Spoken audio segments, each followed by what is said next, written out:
would have said, but you got to back it up with. All that matters is today. Stay compressing, man. 3.5 hours, do this together, man. It starts with us, it ends with us. Hey, no cheers! Hey, God!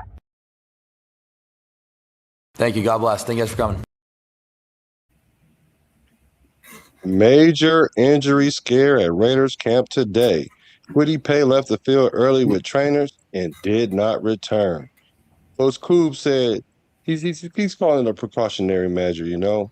But anytime your star free agent edge rusher, $48 million to be exact, goes down, alarms are going off. Here's the full breakdown on Paye, plus the update on Cousin Kirk and the cornerback 2 battle and the field goal kicker position. So thank y'all for hacking in. Welcome to the BART, the Bay Area Raider Talk. I'm here with my brethren. I got my nizzle, pizzle for shizzle. And you know I got the brethren. Reverend Raider Twuan. What's up with my brothers? It's all good in the neighborhood, dog. It's Friday. You know what I'm saying? It's Friday. Yeah. How you get fired on your day off? I know, right? And speaking of Friday, I don't know if y'all know or not, but next Friday evening, we kicking off the Fight or Flight Club. You see it, it's a roster full. And we got a couple more spots left for future episodes. You might want to get on it while you can, because once it get to a certain point, we're gonna lock it down. You see some heavy hitters on there. You see Raider Twuan on there. You see Pizzle on there. You see the Good Raider. You see the Raider Rebel. You see Jason First Downs. You see Yerb. You see Sacktown Raider Mike. And I know y'all see the person in the corner over there, Severe, and myself. So hack into that. Make sure y'all like and subscribe to the channel, because it will be next week, 8:30 West Coast time. And if you are part of my membership, you will get to see the full episodes. You'll get to see the episodes anytime you want to, because after the Fight Club ends that Saturday morning, these content creators, they're gonna put it on their membership. So that entices you guys to get these exclusive content. But for the first couple of weeks, everybody gonna be able to see it, but it ain't always gonna stay like that, because yesterday's price may not be tomorrow's price. So hack in while you can. Let me thank a few of the people that hit the BART early and they paid their fare. Don't be a fare raider. Hit that like button. Sacktown Raider Mike, like always. What's up, my brother? What's cracking? Jack Yates. What's good with Jack Yates? What's up, Gusto, what's good with you, brother? What's cracking? Let's get it going. Oh, we got Purple with the Raiders. Yeah, we got James. Oh yeah, and last but not least, we do have Webb in here, Frank Webb. Let's get it. I'm juiced. So we're gonna talk about a few things. We're just gonna kind of go over some things that they're talking about in camp. I haven't really been paying super attention, because I'm looking forward to when they start padding up, when they start putting on the full gear, the full metal jacket, and let the bullets fly. So, but I'm gonna go ahead and put my ear to the street a little bit, and maybe you guys can tell me some things that you guys want to talk about. Put a Q in the chat, you chat raiders, and put the question mark. And if you want us to answer it right away, consider donating to the channel. You can also be a sponsor of the show. Last sponsor of the show was Mr. Raider First Down. We appreciate it. All donations are appreciated, because it's a lot of work and time that go into this. And we have to, kind of help our families understand what all the grind is about without getting paid yet. So thank you guys. I appreciate it. You don't have to do it, but be a bud and buy us a bud. So we're gonna talk about Kwity Paye, the CB2 position. We're gonna talk about my favorite Raider, AOC. We're gonna talk about the Tokyo Toe, JPJ, the grumblings about him again. Oh my God. And is Max back? And we're gonna talk about Cousin Kirk. I know y'all seen the video. A lot of people talking about him. Grandpa, they call him Paw Paw. And we're gonna talk about Vita Vea, Vidi Vecci. That's what I call him. And then we're going to talk about Nando sexual. So if you hear that anywhere else, you only got it from one person. So we're gonna get into that. He gonna explain to y'all what a Nando sexual and are you a Nando sexual? Shout out to Dark. What's up with you, Dark? And Raider first down. What's good with you, my brother? And I appreciate y'all for What's hacking in. going on? So let's get into it. Let's start off with the obvious. Mr. Quiddy Pay, Mr. $48 million man. I said that we were overpaying for him. Some people didn't like that I used the word overpay. Um, I mean, it's subjective, but let's talk about Mr. 48 million. He did walk off the field today with the trainers, did not return. Malcolm Kuntz did take his position, for the rest of practice. And Coach Kubiak said it's a precautionary measure because they want to make sure he's ready to be as 100% as possible when the full pads goes on and the full practice occurs. So, initial thoughts. What are you guys' initial thoughts when it comes to this? Is it something to like spaz out about, or is it something just like he said, a precautionary measure and not to look too much into it? Let's start with you, Pizzle, my nizzle. I don't think we should look too much into it right now. I think it's just something that happened. It's no big deal, bro. He Yeah. might, maybe bent his ankle the wrong way or stubbed his toe or something. Who knows? Maybe as long as it ain't turf toe, we're good though, because that'll last all season. Right? And we don't want the turf toe. You know how the turf monster be killing it. Jack Oh Yates yeah. said Jack Yates said 420. It's 420 somewhere, y'all. It just Yeah. turned it's 420 on the East Coast, so get in where you fit in. Smoke them if you got them. Juan, Sure. how you feeling, my brother? Man, this is nothing to worry about. You know what I'm saying? Definitely, anytime, a player does walk off the field, there is some concern, but it's not a huge concern. It's just like our coach said, it's a preliminary thing. We want to see these guys make their money when the pads are on, and right now the pads are not on. So, if we need to hold somebody out, if we need to babysit them a little bit, to get them to pads, then, that's exactly what we're going to do. Similar to, not the same situation, but similar to what they're doing with Jamal McCoy.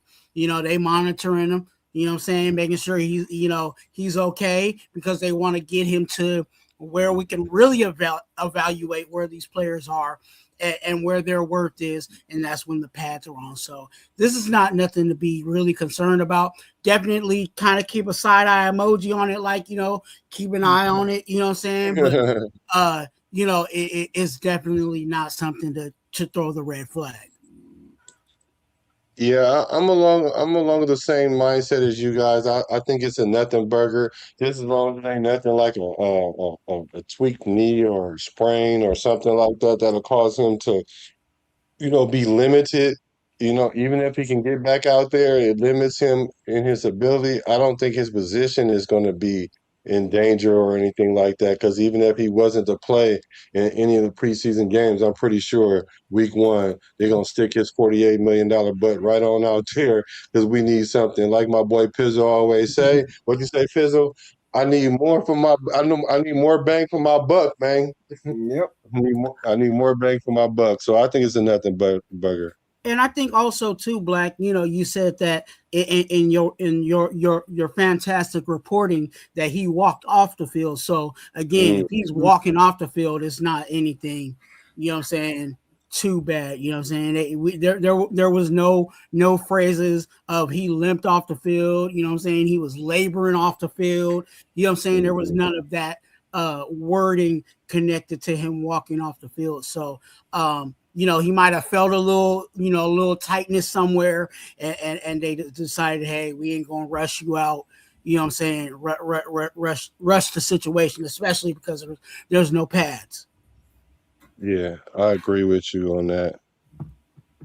J Ro, where you at, J Ro? I got a spot for you right in the middle of this thumbnail, man. I got a spot for you for the Flight Club. I hit you your email. I hope you respond to that. Even if you don't, you can come in and hack in. But I think you'll be a great addition to this as well. Anybody else too? This is for all Raider Nation. Just let me know, and we'll get you on the show. before, I'm the type of person like you better get on the plane before it take off because once it's in the air, it's in the air. True But that. yeah, good point though, Twan. What you were saying, like he walked off the field. Like at least he didn't get carted off or get airlifted or nothing like that. So I'm happy about that. So a lot of people haven't heard about that, but you know how they'll take something small and do like they do the chicken now, fill it up with that blow up, and it's bigger than it actually is. And I don't want that to be the situation. I know the thumbnail's a little deceiving, but I'm just saying $48 million. I don't want to be hearing too much about you other than you looking good out there in camp. So No, shout out to Quiddy Pay. Take care of yourself. I think it definitely is, you know what I'm saying? Anytime there's money, big money involved, you know what I'm saying? And let's keep it honest. That's a good amount of money to be, hoping that he's the opposite side of Max Crosby. So there is some worry about it because again, we don't need to be starting week 1 with Waldo out there. You know what I'm saying? And we know who Waldo is if you've been following us, you know what I'm saying? We don't need Malcolm Kuntz week 1, you know what I'm saying? We need Quiddy Pay out there week 1, opposite side of Max Crosby. Yeah, facts. That's facts. We don't need multiple where's Waldo because then it's gonna be where's Waldo, where's Willie, where's Quiddy. And I don't want him to put the quit in Quiddy. So we don't need you to be Right. out there half stepping, brother. So make sure, just like we've been doing all off season, whenever there's any little thing that could sidetrack you from being the best version of yourself, we're gonna put you on the shelf until it's time to really until we really have to. And I love the support system that we have in that fashion because I never really seen that approach. But what that is telling me is if you don't succeed, it's not because the franchise failed you, it's because you're failing the franchise. Right. What up, Raider Paul? Good to see you. Raider Paul was good with it. J Rowe, what's up, bro? What's going on, brother? All right. I hope you got my email, bro. Yeah, I did. And I was shooting back at you, man. But what's up, Twan? What up, Pizzle? What's cracking? How are you? Good, man. How y'all brothers doing? Good. Good. So what you think about Quiddy Pay, man? I Are you didn't, concerned? so that's that, I was asking, what happened to him? I didn't hear about it. What happened? Well, essentially, what happened was he walked off.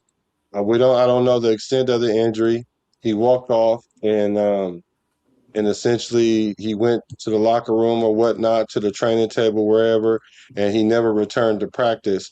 And then when they asked Coach Kubiak about it, he just said, it's just precautionary, nothing to be alarmed about. It's just something that we're just going to take. Like he says, a moving target. So we're just going to make sure that we stay on point, like Stacey Adams.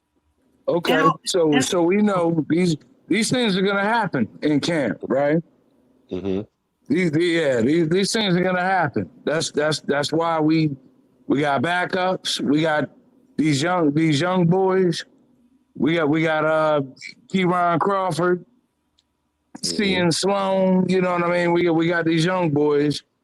You know what I mean? Just in case this kind of stuff happens, but it's gonna happen. It's a I don't know what do you even call it. It's inevitable, right?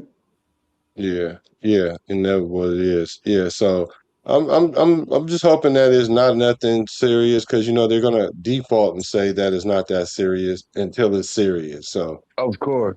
yeah, And so also hopefully so.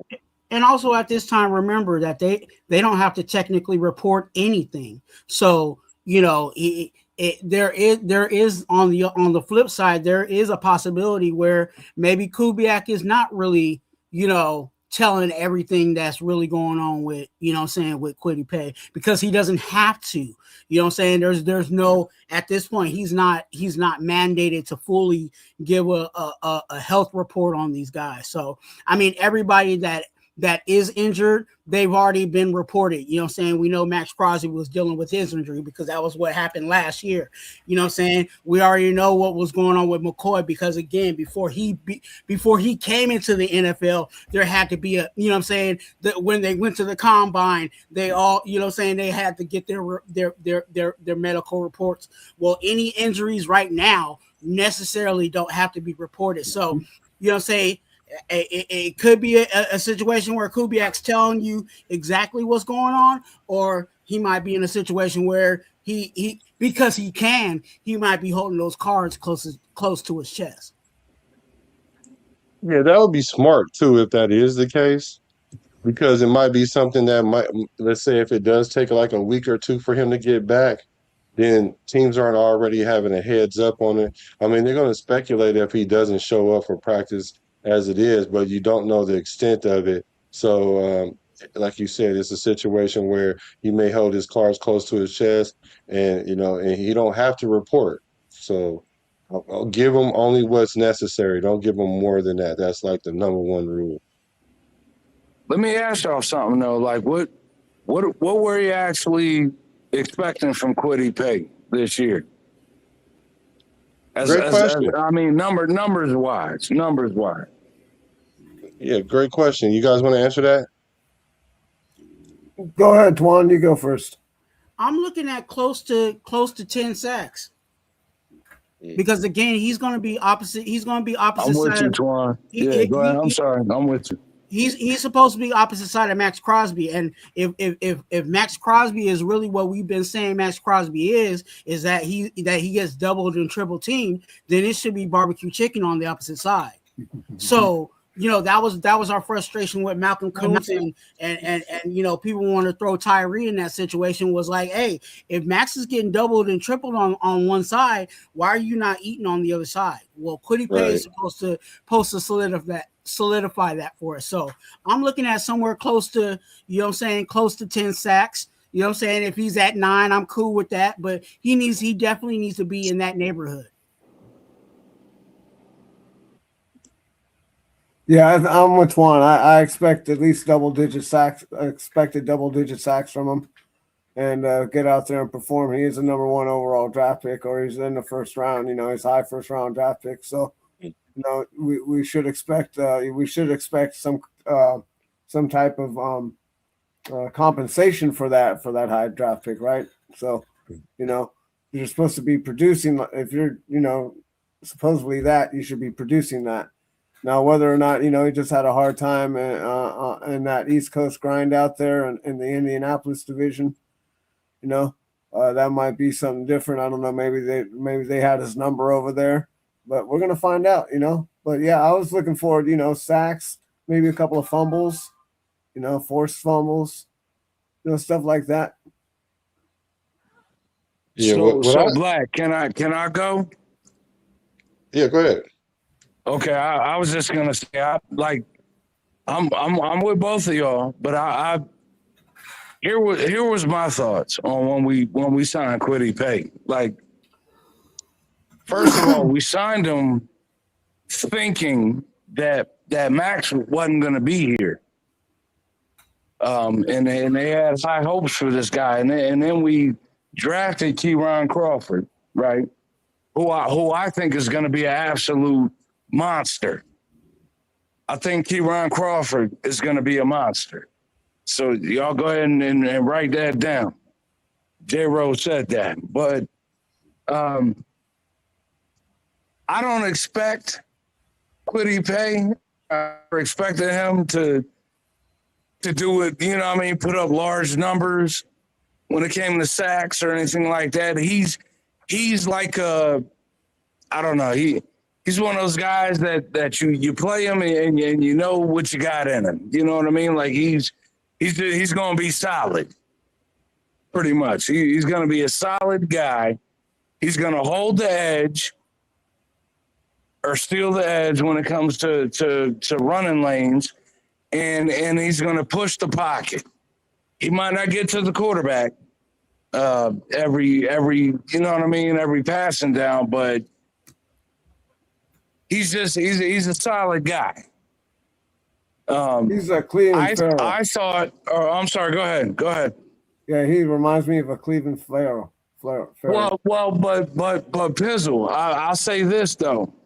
I think that playing on a defensive line like what we have now, like playing across from a Max Crosby,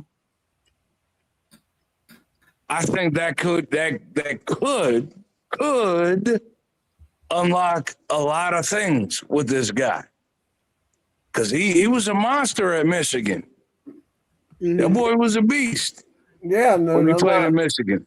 I'm not doubting that, but the problem is that, like I said, this is a different world than Michigan. You know, I get that. It's a big boy competition. Everybody's as good as him or better. You know what I mean? This is the big boy league. Well, but Pizzle, like he wasn't like, you know, just like a bum. No, I'm not saying he is. But he underperformed in his contract year, though, bro. He hadn't put up great numbers. No, I get it. Like I said, I'm not calling him a bum or nothing, but he just hasn't hit his expectations, and he didn't do really good in his contract year, so that's why they cut him loose. Yeah, I just think he'll do a lot more playing across from Max than what he did when he was in Indiana. You know what I mean? Well, he got to be on the field for that to happen. So that too. That's what we have in this conversation. So the thing about, go ahead, Pizzle, you had something to say. Oh, I left already. It's all good. Oh, okay. No, so I was going to essentially say, but you made an excellent point. He was in his 5th year of his contract. They let him go, and Indianapolis, and they picked up Arden Key. Now they had similar numbers, but of course they're going to think, Kwity Paye probably is a better player, but Kwity Paye is, he had 8 sacks, the 2 years before, and then last year he had 4, so the production went down. So they might have seen something like, I don't know if it's worth re-upping his contract at the amount that he's going to ask for, so they released him. So the Raiders decided to Black, I don't mean to cut you off, brother, but I'm just saying, Kwity Paye was a first-round pick, was he not? Yeah. He was. Yeah. Okay. A high first rounder too, I believe. So in that situation is politics, right? You have again, he's a number one, not number one overall pick, but he's a first rounder, right? So because he's a first rounder, they gave him that 5th year option because it was a cheap contract. Well, after that, any person that gets out of their rookie contract is going to want to get the bag, right? Well, they kind of identified, they were looking for Kwity Paye to be, to be that wrecker, the guy that was going to manufacture, be the straw that stirs the drink on that D line. And he just did not completely pan out to be that. Now in this situation, I still stand on him being close to that 10 sack area because I think he's going to run into a lot of sacks because there might, if Max Crosby is flushing quarterbacks on the opposite side, he should be able to clean it up. So we're not asking for him to, be a manufacturer of sacking the quarterback. We just want him to clean up whatever else may be, flowing his way. And I think that'll be, in perspective of, I think, what Kwity Paye really is. Amen, Twuan. I'm with you, bro. I think he's going to catch a lot of the garbage that comes his way. Yeah, but like you said, Twuan, he's definitely built that way. And like you said, Twuan, they brought him in under the guise that he was going to be the Max Crosby, that D line, the straw that stirs the drink. I like that analogy. And now that he doesn't have that pressure, it's on him to just clean up instead of being the person that forced to clean up.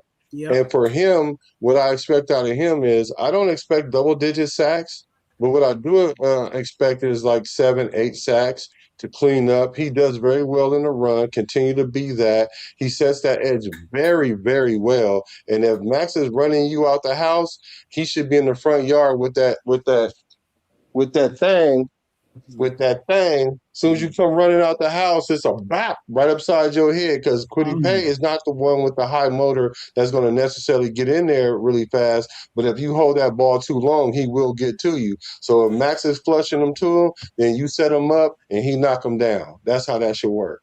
And also, fellas, we don't know what Robbie Leonard's defense is going to look like. He could be being asked things to do, and I believe he said in interviews before he could be being asked things to do that he's never been asked to do before. That could unlock his potential. Like you know what I mean? So we don't know yet. But what could they be asking him to do? They're not asking him to go out there to be the sack leader. That would have been his job had Max not came back. We'd have been asking the world of him. We'd have asked him not necessarily to be Max Crosby, but we need you to take that leadership position. Now we don't need you to be that leader. We just need you to play true to form. So let me ask you this, Black. Quiddy Pay was the first defensive lineman that the Raiders went and got after the so-called, and I'm doing the air quotes, Max trade, right? Or am I wrong with that? Yeah, no, that's true. So they thought, or they saw something there where there was something in this guy that could be unlocked. And he's even said it, like I said, if we go back and watch his interviews, he's even said it that he feels like, you know what I mean? Like there's things he couldn't do or wasn't doing in Indianapolis that he feels like he could do here. So I don't know. I'm not saying he's going to go out and get 20 sacks. I'm just saying, like, maybe they weren't calling for him to do those things in Indianapolis. I don't know who their D coordinator was. I don't follow them like that. But I just know that once the Max trade so-called went down, the first DN we went out and got was Quiddy Pay. Well, so I think Spy that's more. Tech and all of them had to have seen something, bro. Well, we can kind of surmise that, but also at the same time, when you look at the landscape of the free agency, you have to pick what's there. And I think he just might have been the best option with the best upside that we've seen. I don't think it's like, oh, we see something in him that we can unlock. I don't think that. I just think that he was the best option available, and we threw the bag at him to incentivize him because he was going to ask for a new contract anyway. So we didn't want money to be the issue, and we had it to spend. So that's why I think we overspent. But we'll see. Black, I pray that's not what Spy Tech and them are doing.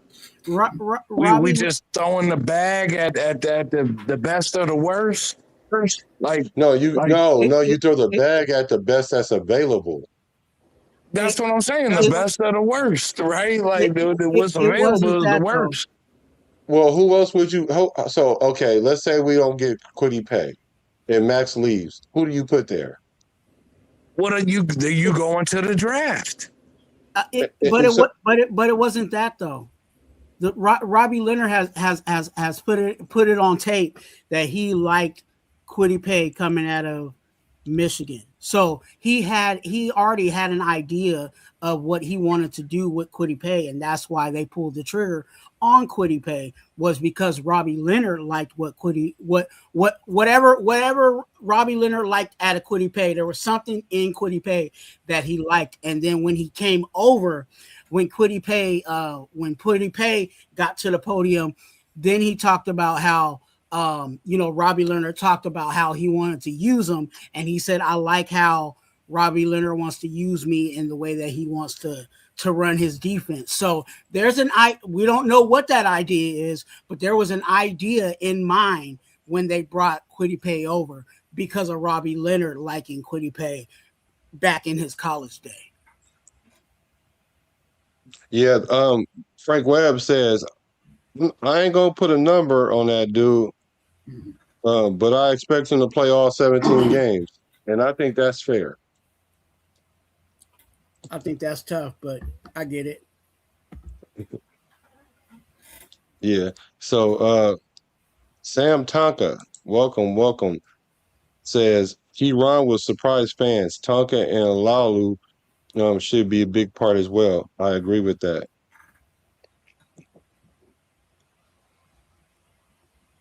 Okay, well, so Quiddy Pay, just get better. We looking out for you. We hope it's not nothing major, and hopefully we can move right along. And speaking of moving right along, the the cornerback two position. We know Stokes is the guy on one side, but on the opposite side, there is a battle there. There's a battle between four corners. We have Masses, we've been hearing good things so far in camp about him, but we'll see how that pans out when it comes to tackling, like Kubiak said. They have uh, Darian Porter, and of course we got J Mac, Jamal McCoy, and don't forget about DCAM. So that is the competition there at the cornerback two position, and we're wondering how is that going to pan out. What do you guys think about that? Well, I think it's going to be that's going to be a pretty stiff competition right there, and hopefully we see who wins, and hopefully they'll be all right, and no one gets hurt. That's the most important thing through this whole little thing, that this whole little camp thing and everything, is getting everybody in shape and not getting them too dinged up, because everyone's going to get dinged up, right? I mean, it's football. So, but the most important thing is just solidify your position and let the best player win. Yeah, I think Masters right now has the lead in regards to the number 2 spot, and I think that's because of the injury recovery of Jamal McCoy. I think they're hoping that Jamal McCoy, slides into that number 2 spot. With Masters definitely in the wings, but right now Masters is getting a lot of praise, a lot of love right now. Before the pads come on. Again, these are things that need to be seen when the pads do come on. But right now, Masses is definitely getting some praise, not just only from the coaching staff, but even from the players. You know what I'm saying? Trey Tucker definitely talked about Masses today, talking about how he's playing and how he's taking things very seriously, even in his early career. So, yeah, Porter, I think is still a project, and I'm fine with that. And we do have some guys to allow Porter to get into, who he's really going to be. But right now, I would say Masses, McCoy, then probably Porter. In that order.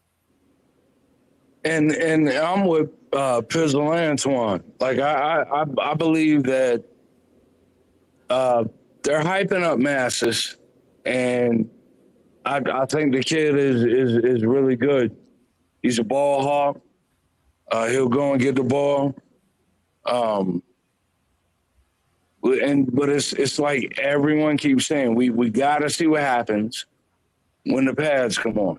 You know what I mean? Like that's going to be the difference maker. Like, and can he come up in the box and make a tackle? Can he set a blocker? Can he, you know what I mean? All those things that we need a corner to do in the NFL. But I'm excited about him. I'm excited about Jamal McCoy. I'm praying for his knee that it stays healthy. You know what I mean? And I just think I'm so I don't even know the word to say, excited or whatever. Like I want to see what a Rob Leonard defense looks like, especially in the secondary. We know he's a hell of a defensive line coach.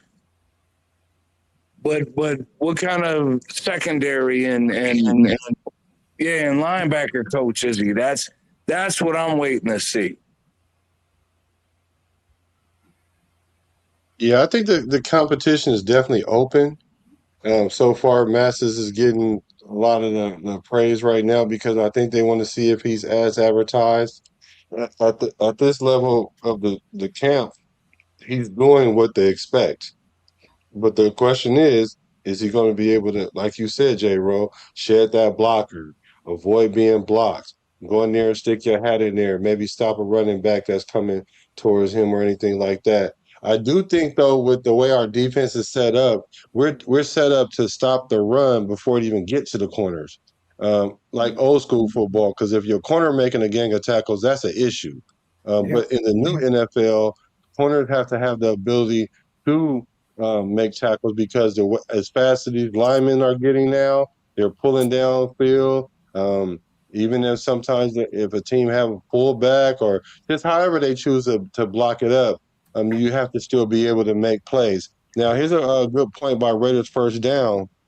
And he says, if we want numbers in combination, Quiddy gets 8 to 10, Max 12 to 16, Kuntz and Crawford get 12 combined. We're looking at 30 sacks just right there. And that goes to my point that I've been saying a lot earlier is I'm not so caught up on the numbers as much as the total team sacks because if that means you have to sacrifice your numbers in order for someone else to eat, I'd rather have a culmination of sacks than just one or two guys making sacks because it's easier to scheme that. Mm. Thoughts about this? Thoughts about the 30 sacks? No, hey, you're right, Black. Like look at Baltimore's defense back in the day when they were nasty. Like you never knew where it was coming from. You know what I mean? Like that's the kind of defense I would love to have. Like it could be from the safety position, from the linebackers, from the corners, from the edges, from the middle. You don't know. You don't know where it's coming from, and that's what I'm hoping Robbie Leonard brings to this defense, man. Like, it's hard to prepare for us. You know what I mean? Like that's what I would love to see in this Raiders defense. Yeah, Seattle was the same way last year. There was a who's who on the line. I mean, it wasn't one particular person. They all just kind of did their thing and made plays. So I'd rather see that kind of uniformity than seeing Max go out there and get 15 sacks, but then the other guys have 10 sacks Exactly. combined. Mm-hmm. Raider first down, another good point. Nakobe Dean is going to get a handful for sure. Then DTs, that's a lot of team production. This is all hypothetical, but not out of bounds. Jay Webb. Frank Webb says we want to put the opponent in position to where they are forced to pick their poison. Yes, something we have yet to be able to do with Max Crosby. We brought players in to try to formulate that, but we have so many different players now. We're not relying on one extra player to do that, like a Wilkins, or like the guy we just let go, or even Kuntz. So yeah, I want it to be a who's who on that D line.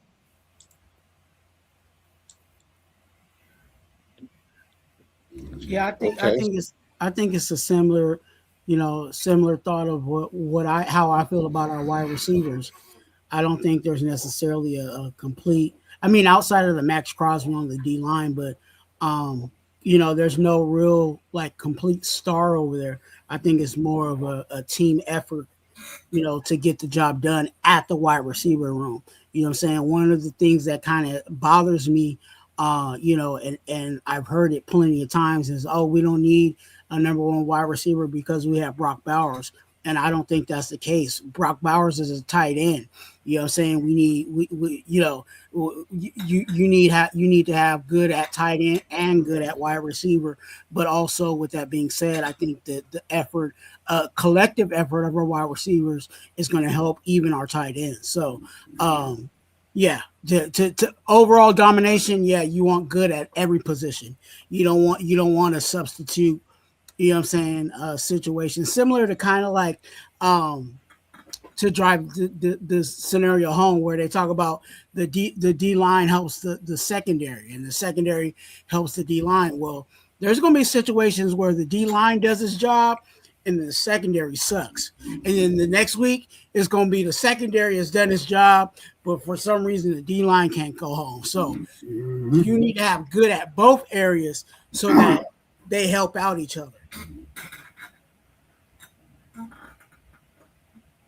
Yeah, I can agree with that, and that's why I think they went and drafted so hard on in the safety and the corners in this draft, because they knew they had to shear that up because last year it was just horrible.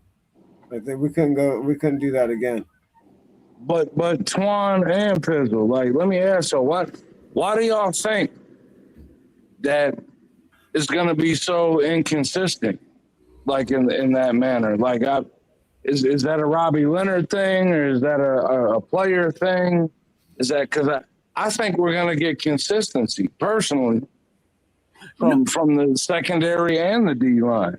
So and the linebacker core. Yeah, no, I get it. What I'm saying is, from game to game, when you look at, say we play the Niners one day and then we play the Bengals the next day, right? Mm-hmm. The one game is going to be like, hey, the D line showed up, but our secondary was horrible. You know what I'm saying? And then the next game, it'd be like, oh, our secondary was good, and you know what I'm saying? That's where it goes hand in hand, right? Where if the D line ain't there, then the coverage kind of gives the D line time to get home, right? So there's going to be times where when you look at the game in totality, there might be one side that actually showed up a little better than the other, but you got to have talent on both sides in order for that to happen. Because again, there might be a game where the D line carried us through that game, and then the next, you know what I'm saying? Even though we loved how our D line played last week, they may suck the next week, but it was our secondary that helped us carry that game. So that's why you need to have talent on both sides instead of solely relying just on one side of the ball. Okay, and Twuan, this is what I'm saying to you, brother, is that I believe, and I think a lot of us, as far as Raiders fans, hopefully believe, is that that's the difference this year with coaching, is that we're not going to see that type of that. Yes, Twuan, that's what we see year after year, was that inconsistency in our team. I don't know. I gotta believe. Look, if I'm gonna keep watching, if I'm gonna keep buying Raiders gear, you know what I mean. If I'm gonna keep going to work every day, and fighting for these guys, I believe that it's gonna be something different this year, man. I just with the coaching that we have, like there has to be some type of consistency where, yeah, we may lose. And we probably will lose a lot of games, but something has to look consistent. That's Twuan, and Pizzle. That's what I don't want to see. I don't want to see one week is the D line, 1 week is the D backs. You know what I mean? 1 week is the linebackers. I don't want to see that. And I know y'all feel the same way. You know what I mean? With that thought, I echo your sentiment, right? But we got to also keep in mind consistency comes from success, and from that success to expect that in year one of a new defensive coordinator, a whole new dang near defense altogether. There is going to be a level. There's going to be a level of inconsistency. Now, if this was year two, I'm more to what you're saying. Like year two, I don't want to see 1 week is this, and then all of a sudden the next week the D line, they don't have to play great like they did last week, but don't fall off the table. Like we need you to play normal. It should even in year one, if Robbie Leonard is what we think he can be, and what Kubiak and Spytek and all of them think that he can be. It should at least look like everyone is pulling the rope in one direction. You know Yeah, what I no, that's mean? ideally. Yeah, no, for sure, that's ideally. But I'm just saying, like, the coach's job is to put the player in position. The player got to make the play because there's been many times the player was in So position so and that's missed what the I'm saying. tackle. But Black, we've tightened up every level of the defense. Not saying that we're world beaters on the defense, but we've addressed, right, every level of the defense. We've addressed it.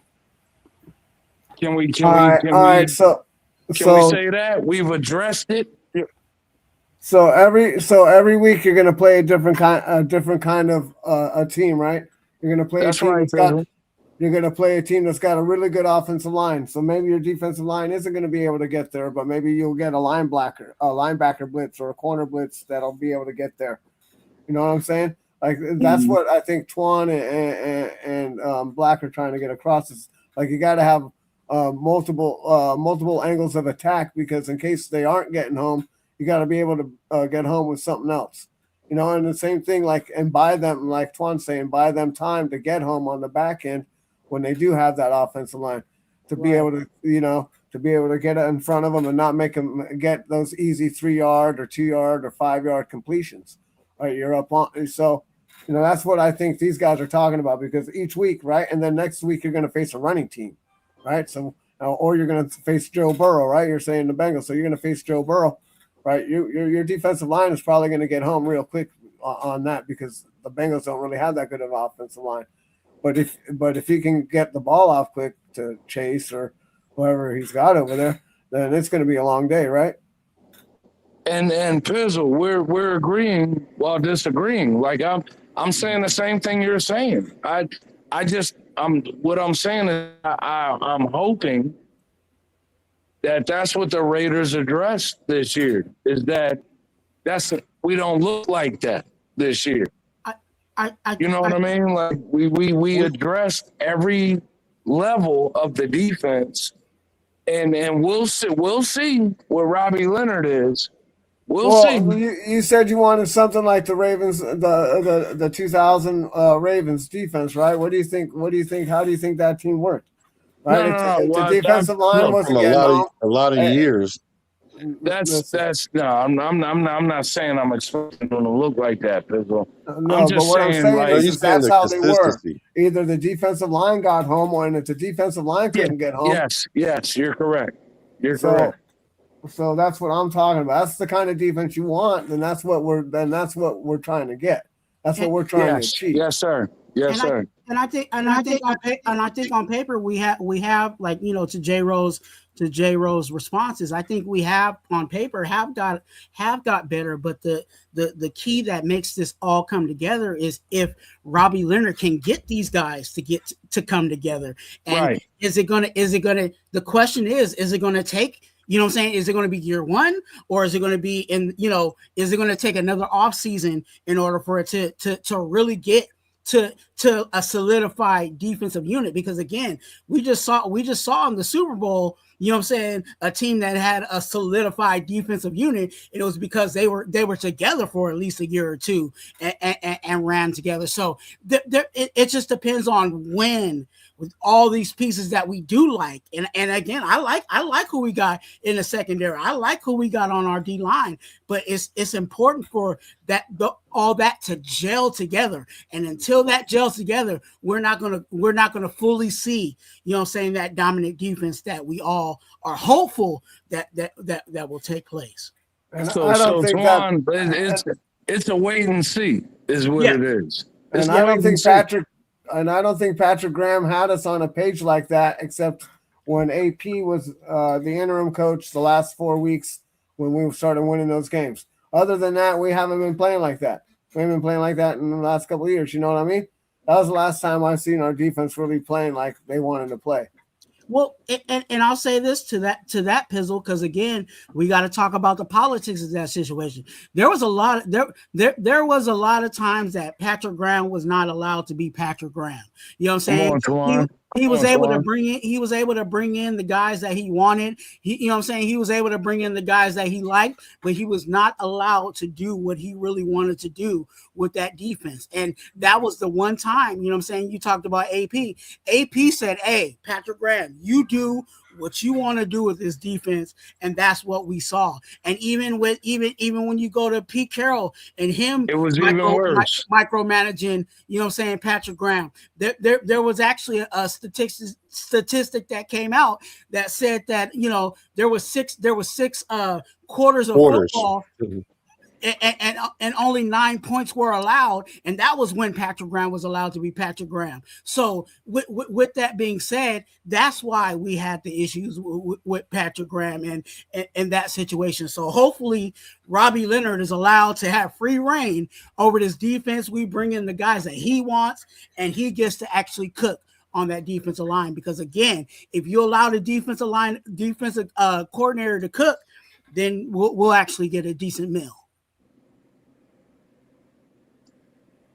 I have to believe, all of us do as Raider fans, that this thing is going to look different this year when it comes to the defense. And I'm not saying we're going to be top 10 or anything like that, but I believe that it's going to look different. And when I say look different, any of us in black, you know what I'm talking about, that have played football, you know, when you might not even be playing. You might not even be playing a top 10 defense, but something look a little different than what you saw on film when you were studying them. You know what I mean? Like that's what I have to believe, and I hope y'all believe too. Is that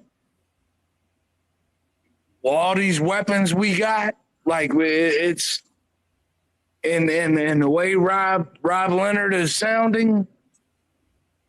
I don't know. I think it's going to be a little different. I'm not, like I said, I'm not saying top 10, but I'm saying it's going to be a little bit different. He's definitely been sitting on this idea for a while. You can tell that, because again, he probably was sitting there as a D-line coach and was like, man, if I could just put this guy in this position, if I could put this guy in that position. So he has an idea, you know what I'm saying, of what he ultimately. He's probably been sitting on this for a couple of seasons now on, I would love to put this guy. I don't think this guy's being used the way that he should be used. So even the guys that are, return guys from previous regimes, I think he has an idea of what he wants to deploy. Again, it just depends on how quickly that idea gels together.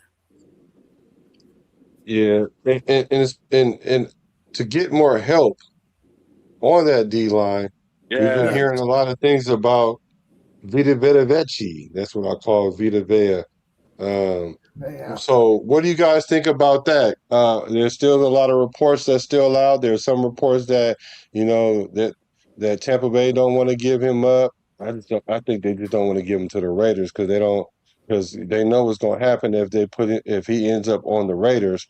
So the jury is still out on that. It's been reported that the Raiders have put out an offer. I don't know how accurate that is. I would like to think it is true to a degree, but bringing in Vita will be helpful, but to what degree? Or is he too old? Because people like to throw around the age thing now.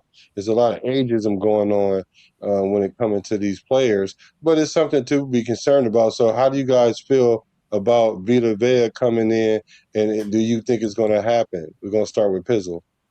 Yeah, I think it's going to happen. Well, I'd love for it to happen, actually, but yeah, I think it's going to happen. And the only problem I have with him right now is I heard he's got a little back injury. He's got to do a little back surgery.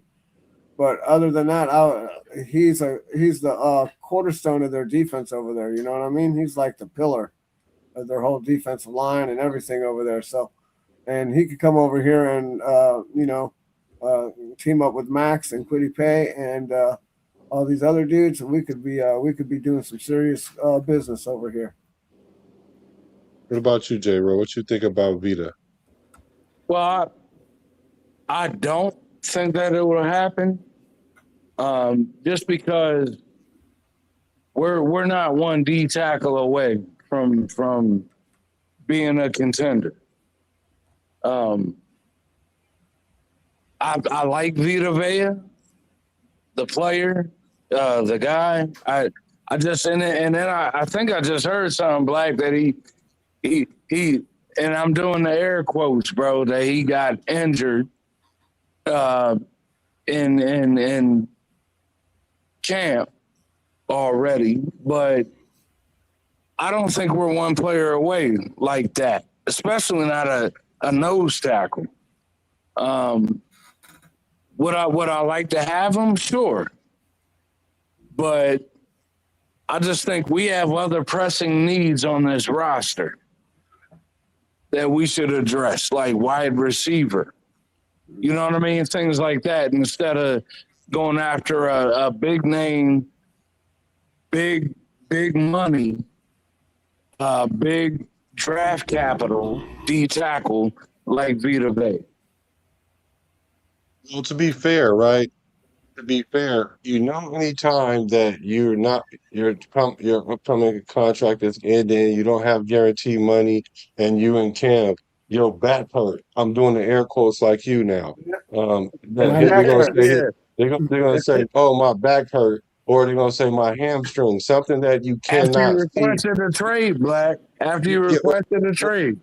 yeah, well, yeah. So I think that it's like, yeah, you say, okay, my hamstring is tweaking, or my back is hurt, something that you can't go get an MRI and confirm. So if we're gonna play the game, because we got to remember, this is not show friends, this is show business, and they want their Yeah. young so they can have fun young, as Raider Twuan say. So he like, my back hurts. Since y'all want to play games, no different than them saying we're not going to trade him when we know dang on well if he don't show up on that field, they're going to trade him.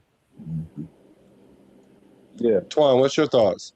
Yeah, he at this situation, the injury, unless somebody really comes out and really verifies that it's a legit injury, I think he's playing ball. I think he's actually, that's why he's at camp, but he's not participating, is because he's pretty much sitting in at camp because of the negotiations. He wants out. That's why it's not going to require that much draft capital for him at this point.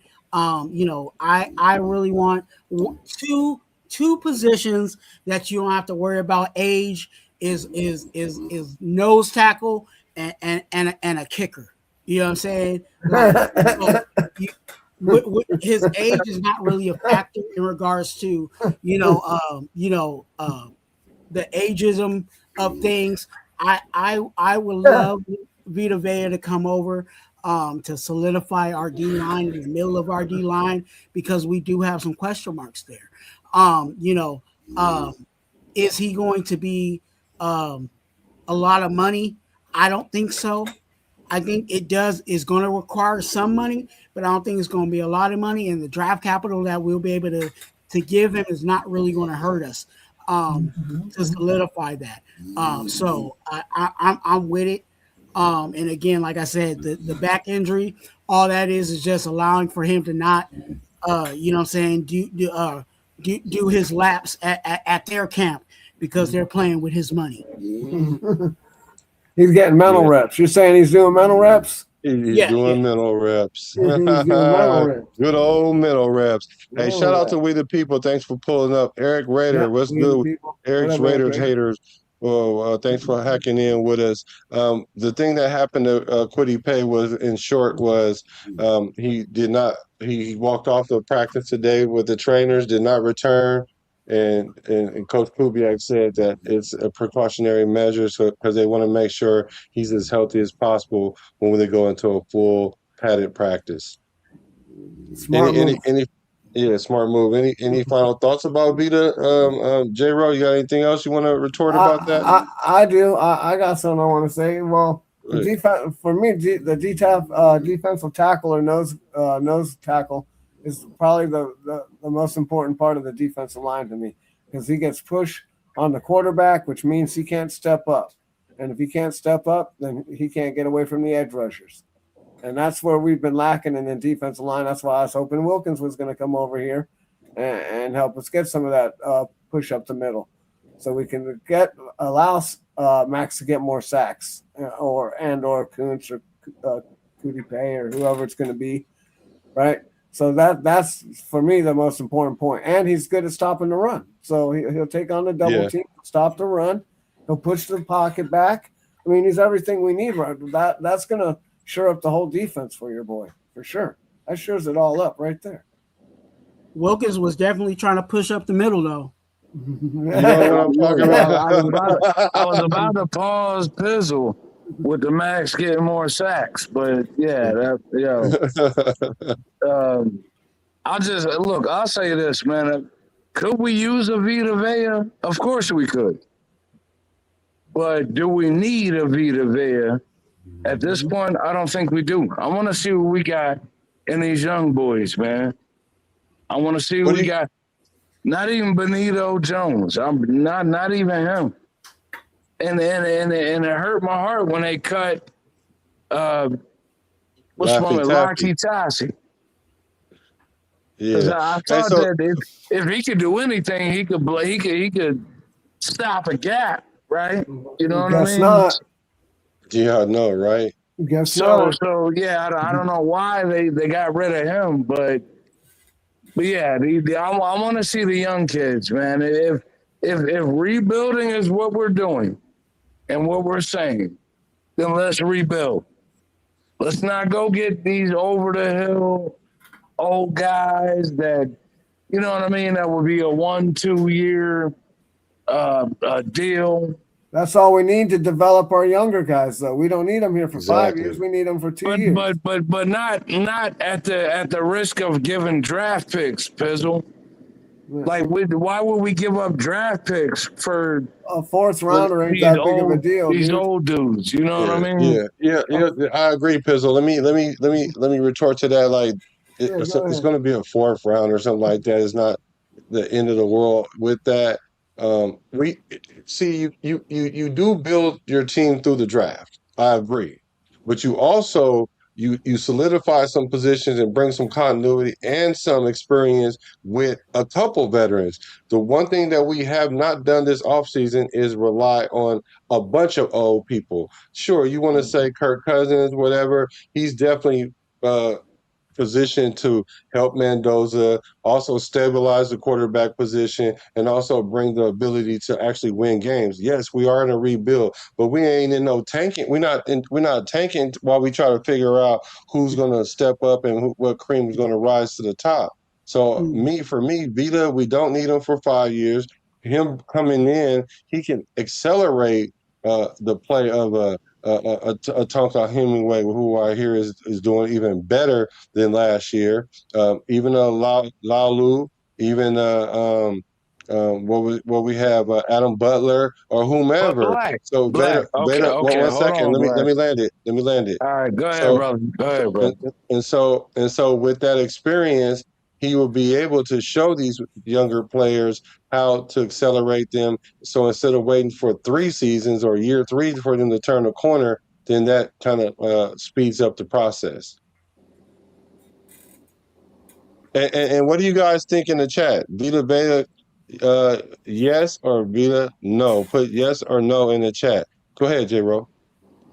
No, I was just going to say, Black, that's a whole different animal when we talking about quarterback. You know what I mean? Like when we talking about quarterback, that's a whole but we brought in bro. a veteran we brought a veteran in at nickel for Teron Johnson, Taron Johnson. Who was our nickel before he came in? I understand, but we just also drafted a whole bunch of people that can play nickel. But the reason why Dukes. The reason why, 1 second, the reason why that we brought someone in like that is you do need experience back there. And, you can't just put a bunch of one second. No. I was just gonna say for the chat. I'm not trying to argue with you. I'm just, you know what I mean? We giving you giving pushback. No, I appreciate it. No, you know I love the pushback pause. Oh yeah, no, it's all good. Yeah, I love that because we I don't want people to. Let's go. Exactly, because I don't want people to think that Let's I go. think that I'm always right. So I just think when you sprinkle in a couple veterans and it's not majority veterans and then a couple new guys, then I agree with you. But if you got Yeah. majority new guys and you sprinkle in a couple veterans, I think it can do nothing but help, even if those veteran guys don't produce to the level that they normally producing to. You show them how to be professionals, and you show them what the expectation sort of looks like, higher than what they're presently doing. Okay, Cam. What's up, bro? What's going on? No, Yeah. I'm just saying, Black. Like, here's the thing, and of course we need veterans. We need them. I'm just saying, like, they're putting out this feeling that we're rebuilding, right? So why? And Black, look, and you know, Black, I've been waiting to talk to you, brother. With this quarterback situation, why are we doing this? I don't understand it. Okay. Why put Well, Kirk Cousins out there if okay. we've only paid him for 1 year, and we know that Mendoza is going to be the future? Yeah, but the future is not today. But we're gonna talk about Kirk Cousins in a minute. Oh, okay. Let's I'm show. sorry. I No, no, got you ahead good. of it. No, Yeah. no. You didn't know that. I mean, you didn't know that. I didn't tell you guys that. But no, we go. I definitely want to talk about that because me and Pizzle been talking about that. Matter of fact, I'm sorry. Pizzle, Twine, and I have been talking about that for a long time, and I know me and Pizzle been doing shows expressing that very question that you've been And I've asking been over hitting and you in the over. chat too, Black. I know. So much that Pizzle was like, I'm tired of talking about this because if they don't get it, they just don't want to get it because they're nandosexuals. I think this is a good time for Twine to tell us what a nandosexual is. Yeah, come on, Twan, break it on down. Look, I might even break this down even further. Stay tuned. There might be a whole live on the phrase Nando section. Okay, so look, I came over here, you know what I'm saying, to my, on my brother's channel, you know what I'm saying, and we were talking about, these enamored fans that can't accept the truth.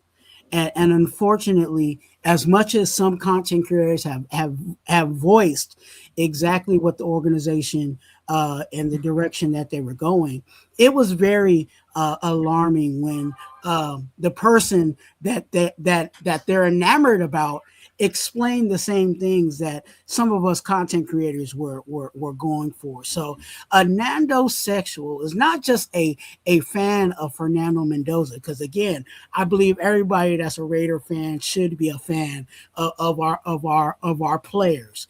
That does not qualify you as a nandosexual. Okay, a nandosexual is a person who has seen the facts and has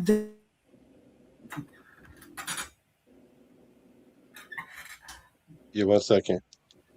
a nandosexual is a person who denies the facts and still believes that Fernando Mendoza should be starting week 1. Mm-hmm. That is a nandosexual. A nandosexual is a person that identifies himself and says, hey, I don't care what you say. I don't even care what Fernando Mendoza says. Right. You need to be starting week 1. Right. Hey, that's good right there. And I'm gonna leave that right there so that I can marinate, because some people might be in their feelings right now. And if you are in your feelings, you may be a nandosexual. But let's talk about Max first before we get to the quarterbacks, because I'm gonna save the best for last. Max. People are saying Max is back. Max actually, took first team reps with the team. He out there showing his explosiveness ever since the Black. sack summit. Oh, I want my energy, brother. But nah, We good. We good. No, I'm gonna let you cook when it comes to that. Yeah, I'm I about to just want to say, finish. that. I want to Yeah, finish talking okay. about Go the D ahead, line Black. real quick. It's just that we was Go getting ahead, my ready to brother. go. Go We was ahead. getting ready to get in that deep water about I'm about to say, Fernando, hey, and I just wanted him Twan to. ain't gonna get that one off, and I'm gonna just No, chill. But yeah, hey, yeah, yeah, no, go you're gonna ahead, get your bro. chance.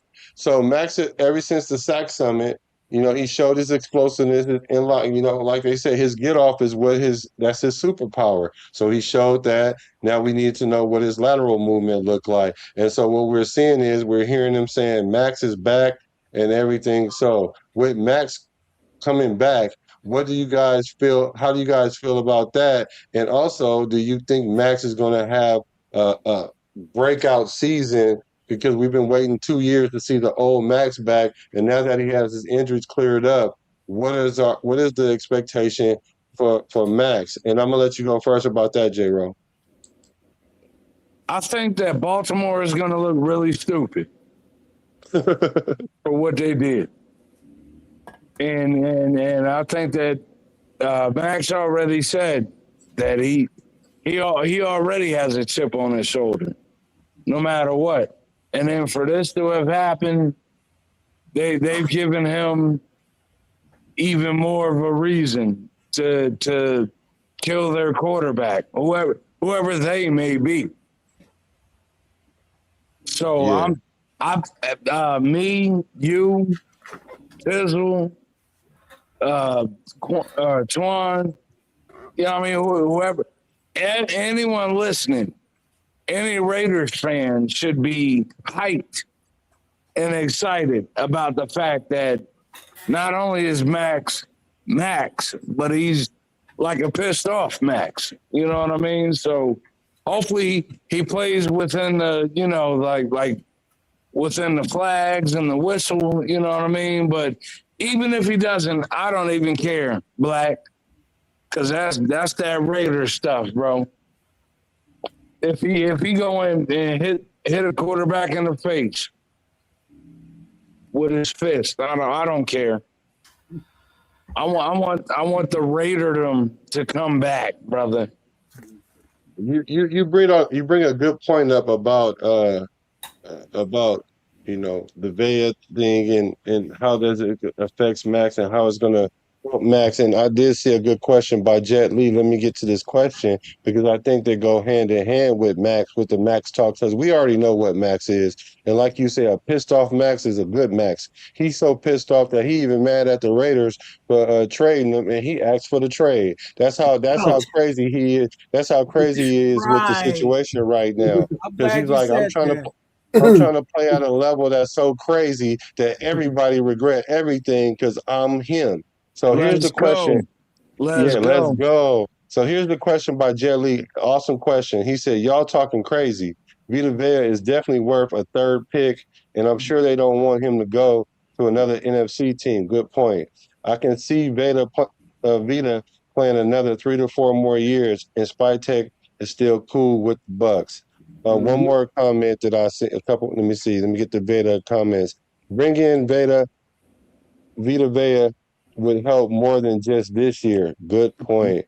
About Eric says about Vita depends on what round draft picks and how much would his contract be.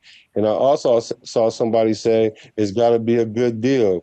And Eric also said you need to know what draft and what round. So with that being said, and you can sprinkle in anything you want to say about Max, but what draft picks do you think he's worth? I'm gonna start with you, Pizzle, if you ready. Well, I think Vita Vega's worth. I think it's worth at least a fourth round draft pick. I don't know if he's worth a third. He's getting up there in age, so I don't want to give a third rounder for a 31-year-old guy. I mean, I know it's not that old, but it's kind of old for football. But Yeah. so that being said, we got to look at that for like you said, it's got to work for both of us. I know they might want a 3, but we can give them a 4, right? So we can work with them on that. And then the Max thing, yeah, I'm happy Max is back, but as long as we can get a little bit more production out of him, I don't care if he's got someone's got to piss on his head and tell him it's raining. I don't care what's got to happen. As long Right. as long as he's out there ready to go to work and put in the put in the work that he usually does. So this is nothing new for him, right? He likes to go out there and put in work. He likes being the workaholic of the team, first guy in, last guy to go. All the what do they call those phrases that he likes to use, whatever. But yeah, so I think as long as he stays healthy through training camp, we might be able to get a full season out of him this year, which would be good. Because the last couple of years, he's been hurt the last couple of games or whatever. So, but hopefully he can come back to full capacity and be able to like you said, keep that get off, which is his most valuable asset in his toolbox. Twine. See, right now, let me get it all. Look, I mid round for Vita Vea. You know what I'm saying? I've already said that a few times. It's fine with me. Definitely Spytek is going to have to play ball, you know what I'm saying, and negotiate that because there is going to be money involved, and he's going to have to navigate that. One thing we know about Spytek, and we should know this about Spytek, is that he doesn't play around with his picks. You know what I'm saying? He likes his picks. So, if he decides to pull the trigger on Vita Vea and knows that he's going to give up some picks, he's not just going to just, he's not going to overpay. I'll say it like that. So I'm fine with that. Again, Max, remember you said Flock Nation, keep that motivation, and we need you to get the sacks. We need you to produce, and we don't need you to buck the system because, again, we have a new head coach, and he's trying to establish the system, and we don't need you to buck the system. All right, J-Ro, what do you think he's worth in the draft? I mean, as far as draft capital, we're talking about Vega, and what are your thoughts about Max so far in camp? So you're saying what do you think it would take to get Vita Vea? Yeah, what would you be comfortable with as far as draft capital when it comes to getting him? I'd say a third, maybe a fourth. But if I was Spytek, I wouldn't be willing to give that up. I'd bring Laki Tashi back before I did that, honestly, and that's just my opinion. Vita Vea is a very good player. He's, you know what I mean. He's awesome at what he does, but I'm not giving up. If like I said, Black, if what we're doing is rebuilding, I'm not bringing in any more old guys. I'm not doing that. And as far as Max, I'm good. I don't care. Like, and this has been such a hot button topic for Raider Nation. But I'm just speaking for me personally. Like when we so-called traded Max to Baltimore and got 2 first-round picks, that was great. When it fell through and Max came back, that's great. And then Max is shitting on them dudes. It's pardon my French, brother, but he's those same ones that were saying that his knee wasn't any good. He's out there, you know what I mean, like leading practice like he normally does. So I'm good with that because I love Max. And I ain't got no beef with Max wanting to go anywhere. That's cool. Hey, this is business. I don't look, I'm on business decisions. Podcast. I love that you know what I mean? Like, I love you said that. Hold on. And since he said that, this would be a good time to make a great business decision and go on and hit that subscribe button or hit that like button so that way we can get into the algorithm, because Yes, ever sir. since I got monetized, YouTube has kind of been trying to find a bigger home for us so this content can get out. And to help the YouTube algorithm, we need all the help that I can get, that we can get. And you guys can please hit the like button if you can't do anything else. Don't be a fare raider. You on the Bart Show. Just pay the fare. Just hit the like button right now. You got something else you want to say? I just But thought yeah, that was a nah, great time black. to say that. It's just people get too emotionally committed in this thing, and it's you know, I'm out your age, brother, and you too, Pizzle, and you know what I mean. I've seen Raiders come, I've seen Raiders go. I love them for what they did for the team. I hate them for what they didn't do for the team, but it is what it is. You know what I mean? And if you want to come or if you want to go, that, you know what I mean? Like, it is what it is. I didn't give a damn one way or another. You know what I mean? Like, if Max would have went to Baltimore, peace. God bless you. But now that he's back a Raider, let's go ahead and support this dude and get behind him. You know what I mean? And yo, let's have a good defense, a good team. Like, why are we mad? Because he's talking about Flock Nation or whatever. Like, I don't. Come on, now. I don't care about that. Like, go out there and get some sacks, some strip sacks, some Yeah, tackles for loss. You know what I yeah, mean? That's what I I agree care with about. you. I agree with you. I totally agree with you when it came to the Flock Nation thing. I was like, yeah, he shouldn't have said it. Yeah, it probably was a bad thing to do and whatnot. But at the same time, I'm not so emotionally invested so much in that. But I'm not saying that others shouldn't, because at the end of the day, I'm not all of Raider Nation. He didn't offend me, but he did offend some people. And you do have to pay the cost for that, because you did do that. Let me read a couple of these comments, because some great comments are coming in. Jet Lee says, since he wants a new contract, it won't cost too much in draft capital, as history shows.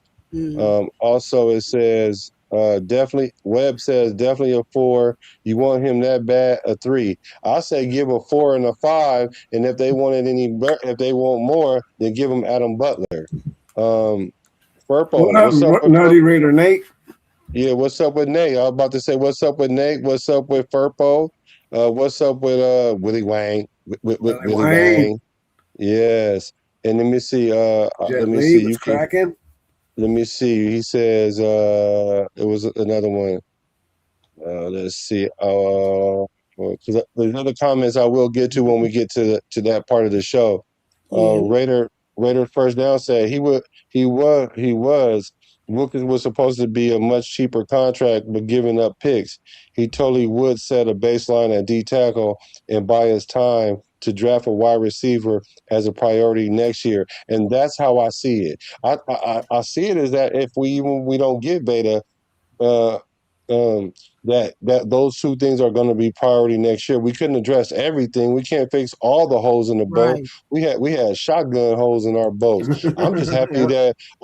that we were able to plug up as many holes as we were. I'm talking about like competently on paper. So let's see how it plays out. And then as for a wide receiver, we can plug a wide receiver in at any time.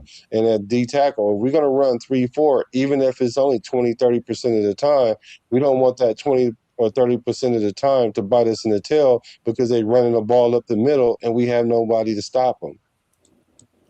Vita Vea will serve, similar to what we've seen in the past with Jonathan Hankins, where he was here for a few years. He was our run stuffing guy, and kept things consistent, and that's what you're going to ask out of Vita Vea. You know what I'm saying? Like, it allows us to okay, again, I do agree that there is some holes on this team, and there's a lot of holes on this team, but if you can solidify and anchor one spot of it, then it frees you up to go get those other things, right? We're not in a position where we got to go high in the draft to go get a nose, you know what I'm saying? And because we have a Vita Vea, you know, or the like of a Vita Vea at that spot. And you know, I agree with J-Ro. You know, sometimes people are so, you know, take things too emotional, you know what I'm saying? And that's what happens with these nanosexuals. They just too emotional. You know, and that's okay. You know, if that's what you like, that's what you like. I'm not gonna, you know, I'm not gonna judge anybody on that effort, but you know, hey, you know, you do what you do. Let's see. Cutman said, with the ascension of Hemingway, maybe we are best to just stand pat at D tackle. That could also be an option. That's an option that it looked like we were taking. I mean, but if a situation comes up like this, I mean, we gotta put our hat into the ring, or our clothes into the fire, or Mhm. whatever however that goes. But at the same time, I think we are confident with what we have going on right now. Uh, where it's not a necessity. Like you're saying, J. Rowe, it's not a necessity. It's not something that we have to do. But Furpo said no, no on the third, no matter what. So yeah, that's just it. And Frank Weber, thank you. He said this is my business decision, and I appreciate that, because for the guys and the people that are, it's a lot of content creators out there right now that's just making content. And I know I'm the rookie of it. And when I call myself a rookie, because it was brought to my attention that I was here last year. I was here last year at the beginning of the training camp, and this is my first year. But I wasn't monetized, and you're not a professional until you get paid. So that's why I called it my red shirt year, but this is my rookie season for me. So that I thank you guys for hacking into Business Decision Sports, and I appreciate all you guys for taking your time, because you could be with any other content creator or any show, but you kicking it with your boy Black, the quarterback, the bad guy Raider. I got a feeling that it's going, you know, as much as I said a mid round, I think I have a feeling that's going to end up being just a fifth round pick. Mm. Something got me. You know what I'm saying? I think it might just equate to just being a fifth round pick, because again, there is money involved. So we'll see. We'll see. Yeah, we'll see. Okay, so let's I'm move. Let's already move right know. along. Let's move right along, because I know that my man's want to discuss the Nando section. That was the second time that might the shots is being fired. We almost there, but let's talk real quick about the Tokyo Toe. This is the Oh, first thing that I've heard about the Tokyo Toe and the kicking situation. And Matt A with the G being silent went out there today, and he hit all his field goals. Now the Tokyo Toe must need to clip his toenail, because he ended up missing the field goal wide right, I believe. But it's one field goal, whatever, whatnot. It's early. It's a culmination of all the kicks and things like that. But what do you guys thought so far, early in camp, with those findings? And what do you guys think about the love story of the Tokyo Toe? I mean, hey, it's interesting that we having this kick this we got to talk about the kickers. You know what I'm saying? Like I you know maybe I'm spoiled. You know what I'm saying? I'm so just used to knowing the kicker was the kicker when we first came into camp. You know, I'm not a component of Matt G. You know what I'm saying? I'm not. I don't really like Matt G as a kicker. You know what I'm saying? So I'm hoping that the Tokyo, you know what I'm saying, Tokyo drift, you know what I'm saying, drifts his way into the, you know what I'm saying, kicking spot. You know what I'm saying? Because I think we need to upgrade our special teams. And it seems like this organization is definitely putting an emphasis in totality of our special teams. I don't think, we've addressed that enough. You know what I'm saying? And emphasize special teams as much as they're trying to emphasize it this year. So that's the refreshing thing that I like to see, so far out of camp. Pizzelle, yeah. I'm sorry. My mind drifted. What are we talking the about? Tokyo Toe. I Oh, kind of felt that it was drifting. That's why I came right to you right now. yeah. So the I Tokyo was Toe and Tokyo. Matt Gay. Yeah, I was Tokyo drifting like Twan said. I was just sailing away to where I'm going. Anyway, yeah. Well, I'm pulling for the kid. I just hope that he can cook further than a 50-yard field goal, because that's what he needs to do at this point. That's the most important thing for me. If you can kick a little bit further, like 55 to 60, that'd be cool. But 50, I don't know. I don't know if 50 can do it, if that's enough for the NFL. I mean, that's great for maybe kickoffs or maybe extra points, but sometimes we need that into the game, long kick that we relied on Janikowski to come in and get for us. And the other guy, Crawford or whatever, the guy we're trying to get rid of right now, right? Didn't he kick a nice 65-yarder or something for us? Who? The field goal kicker. Last year, didn't he boot a 60-yarder at the end of it to beat Kansas City in our 5 field Daniel goal wins. Carlson. Yeah, so there you go. If he could kick a 60-yarder, we'd be in business. J-Ro, how do you feel about the kicking competition? Brother, I'm with Fizzle. Like I don't understand why did we get rid of Daniel Carlson? You know what I mean? Like he missed a couple kicks, but like he wasn't bad enough, I don't think, for us to get rid of him. Like and then now, like I guess from what I've heard, he still doesn't have a job. What was wrong with that guy? Well, to be fair, ever since he got the bag, his numbers dipped, and he was becoming inconsistent. And kicking is a confidence thing. And I think he just either checked out mentally, or the regimes that we had going on was crazy. That's why I love so much the special team kickers that we had over the years when we were struggling, because they stayed consistent. And matter of fact, the best player on our team for a lot of years was our punter, for real. So he was a little inconsistent. So I think that's why we got rid of him. I personally would have loved to see him come back into camp and try to kick his way back into that uniform. So I'm with you. Why did we get rid of him? I'm with Carlson, you on that. He used to drive kicks in the bucket. Like as far as kickoffs and those coughing kicks, all of those, you know what I mean? He put them right there where they needed to be. And yeah, he missed a couple, but we got to think about like our coaching staff, and they put him in some bad situations. You know what I mean? But anyway, he's not here anymore. So right. He gone. I think the Tokyo would be a good story, and I think it will sell a lot of jerseys, and it would bring a lot of people to the stadium. But Matt Gay, all I've heard about him was that his distance was an issue. Mm-hmm. So I don't know. May the best man win. For sure. Alfredo, what's good with Alfredo? He said, I was on board to move on from Carlson, but not for Matt A with the G being silent.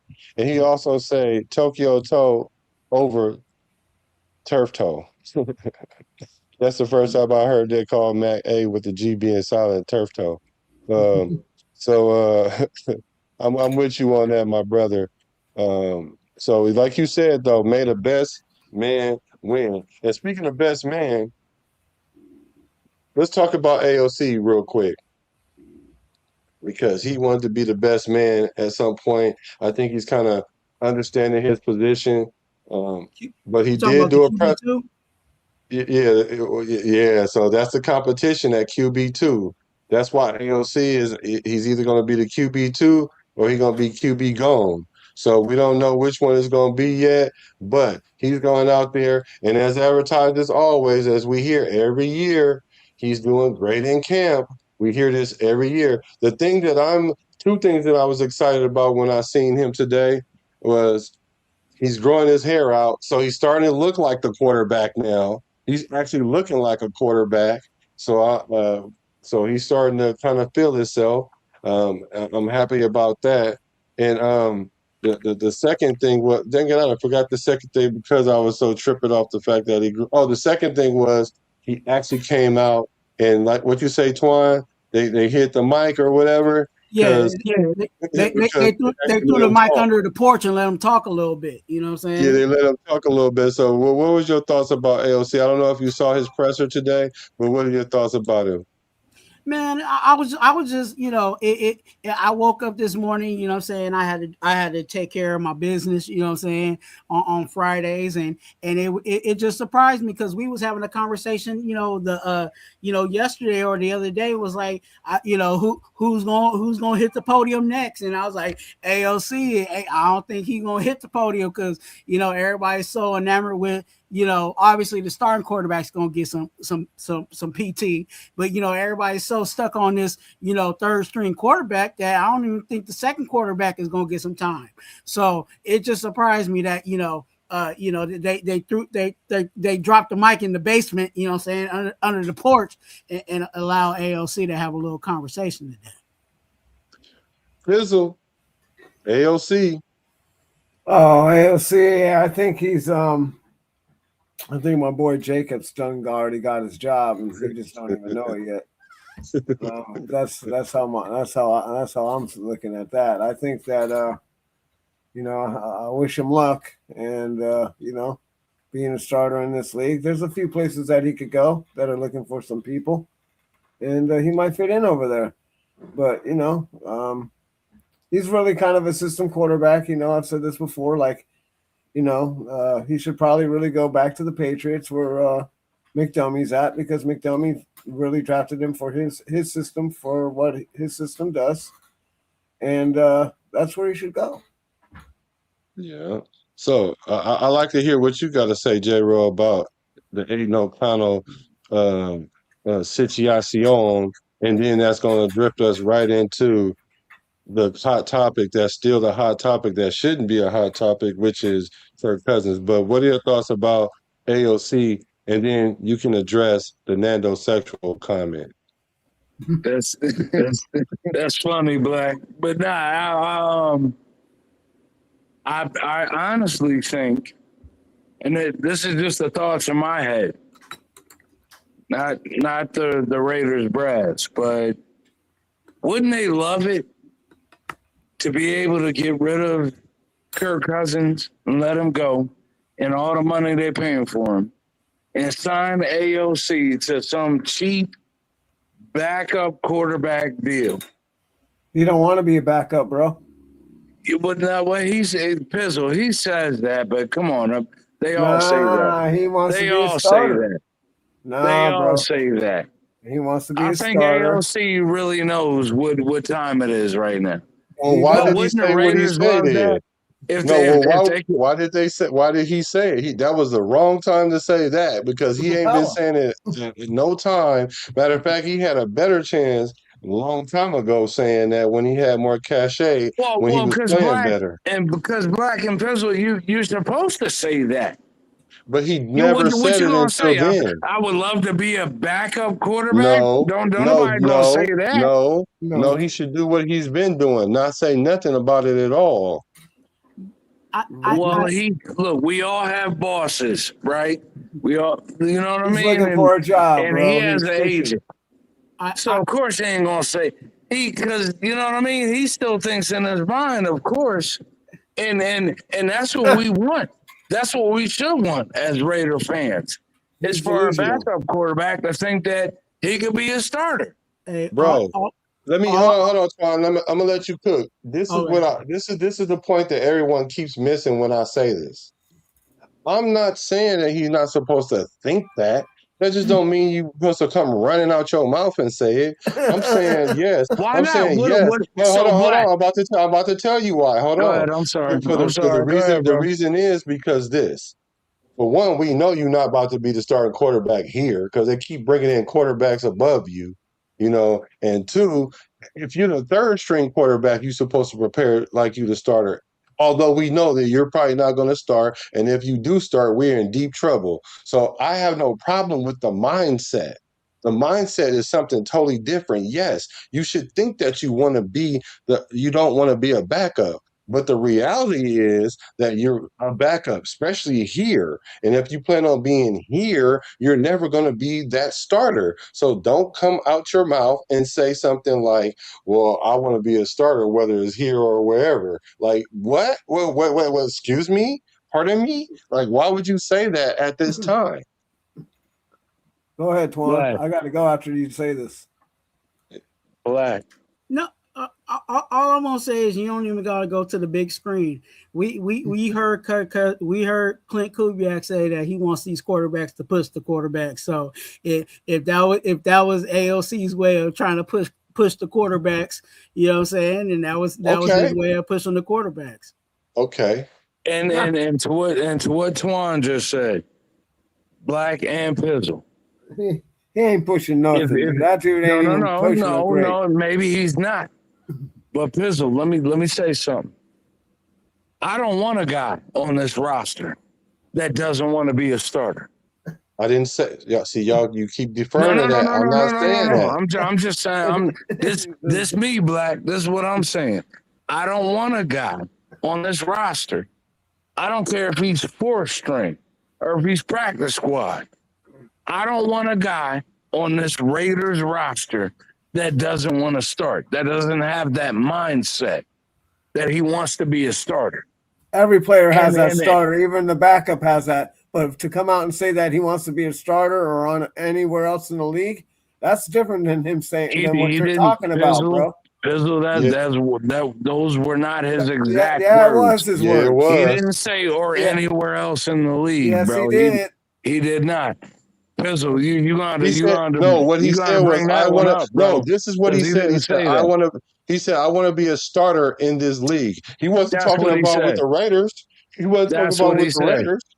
He wasn't talking about with the Raiders. He couldn't have been talking about with the Raiders. And then how can you be mad at this dude? I want to be a starter in this league.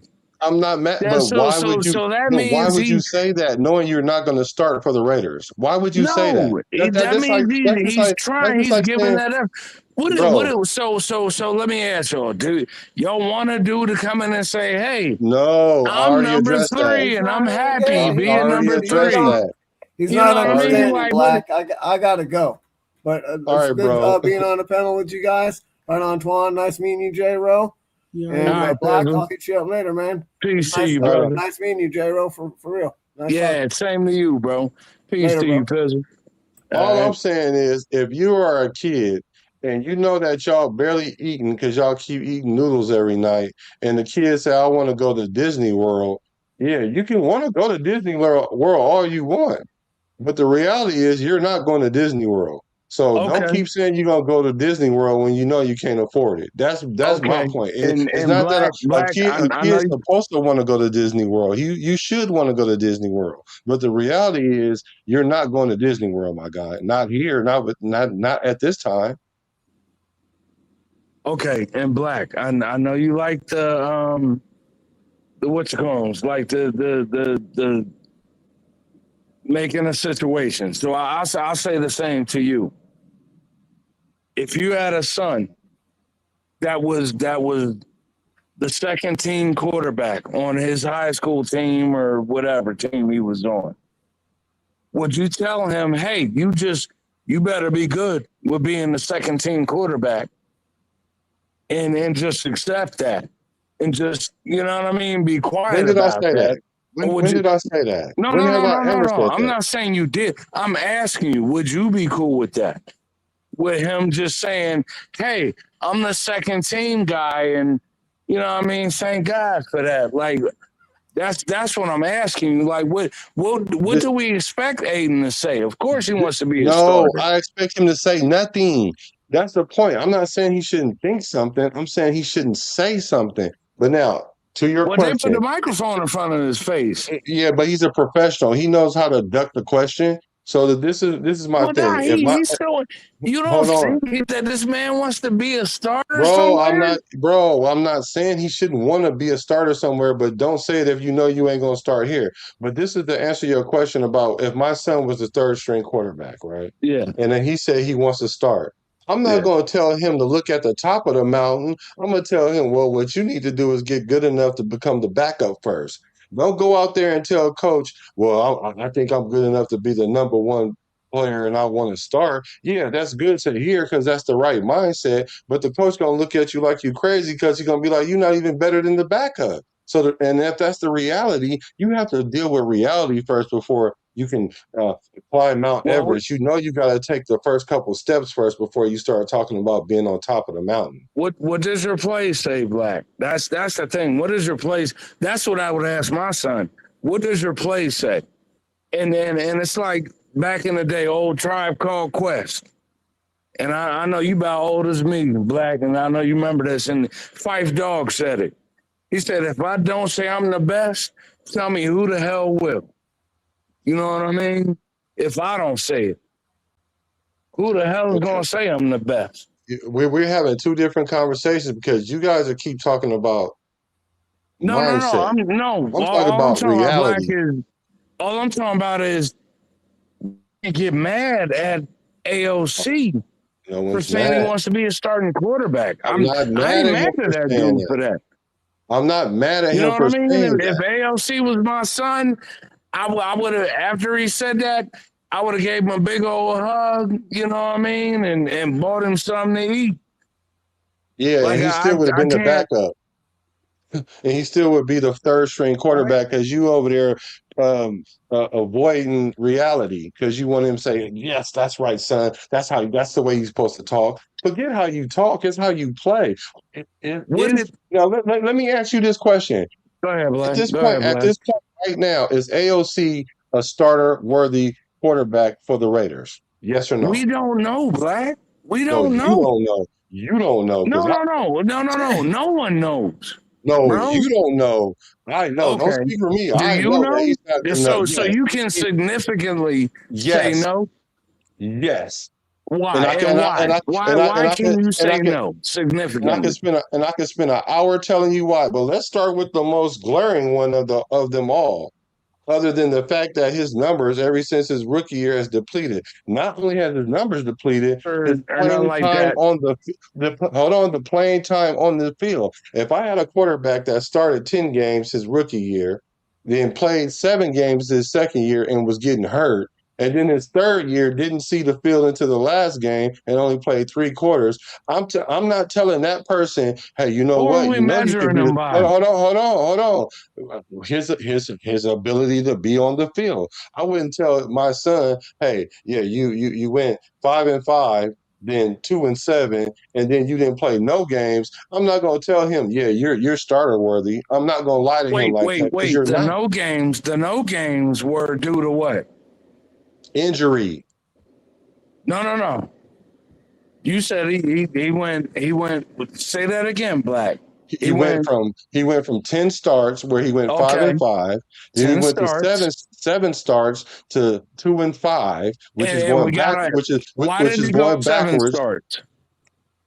His second year, he started 7 games. He went 2-5. And listen, Black. And then his last year, he went 0-0 because he didn't start no games. Okay, listen, brother. I want you to hear this. I'm not arguing with you like I'm saying Aiden O'Connell is the answer to anything. I don't like when I hear people shit on this dude. That's not squatting on him. That's the facts. Those are facts. Hear me out, Black. Hear me out. I just don't like when I hear people shit on him and like look what this dude was up against. Like, and we got Derek Carr stands out here in Raider, and you know what I mean?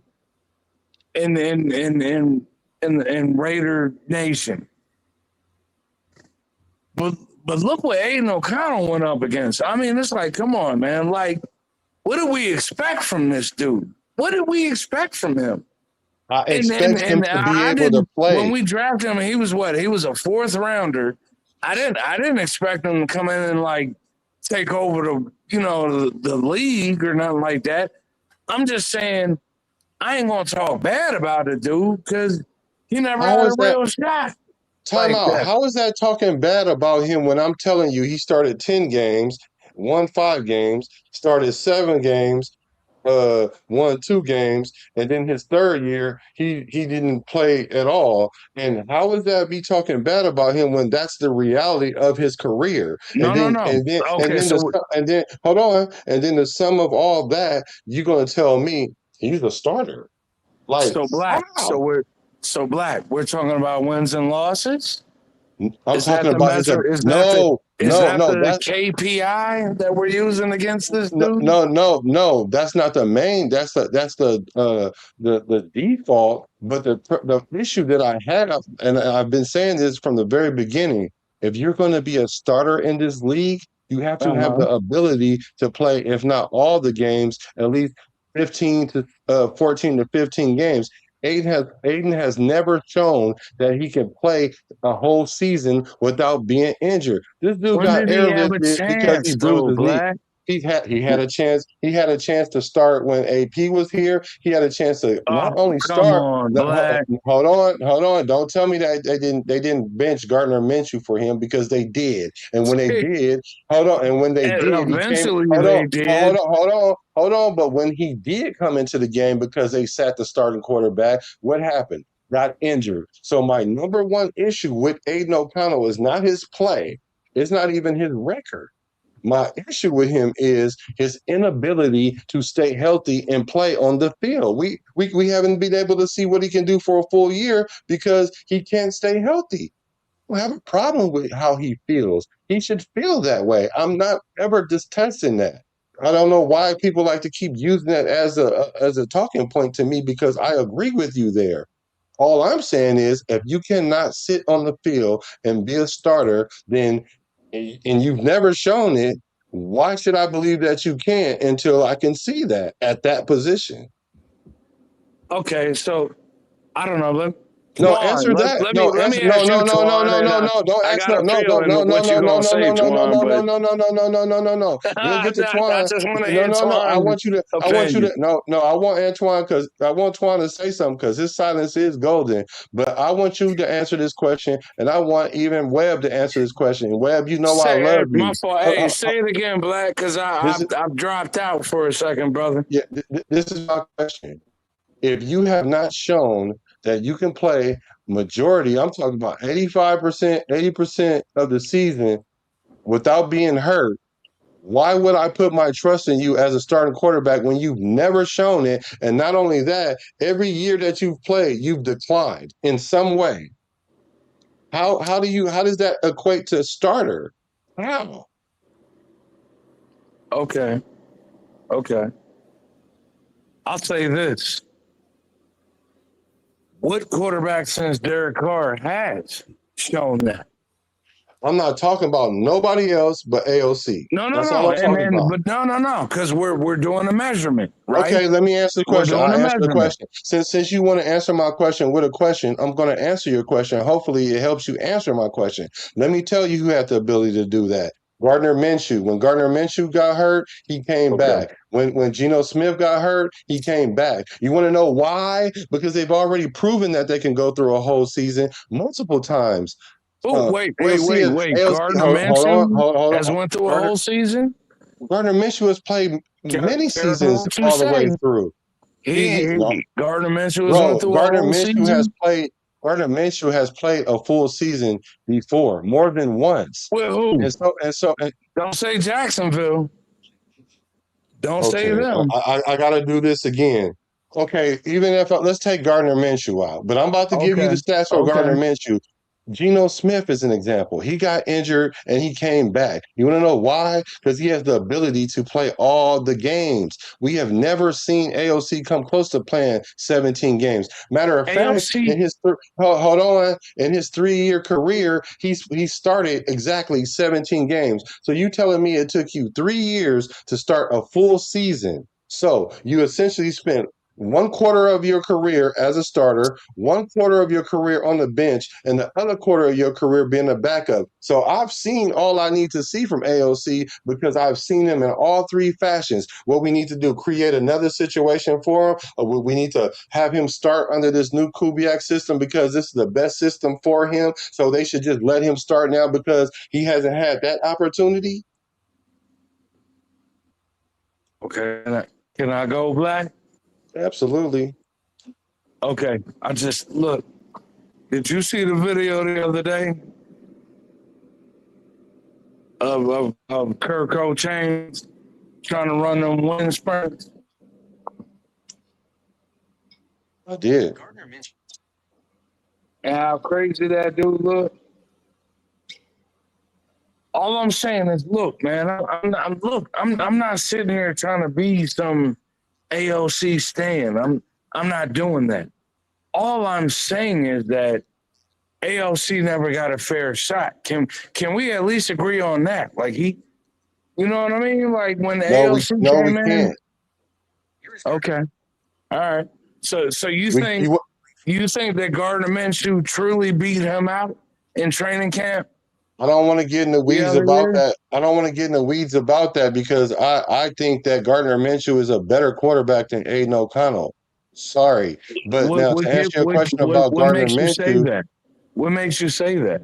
because Gardner Minshew started 17 games with Indianapolis before he came to the Raiders. So he started a full season. So any quarterback that could start a full season to me is going to be a better quarterback that I'm going to call a starter versus a So it's player because of the number that of his starts.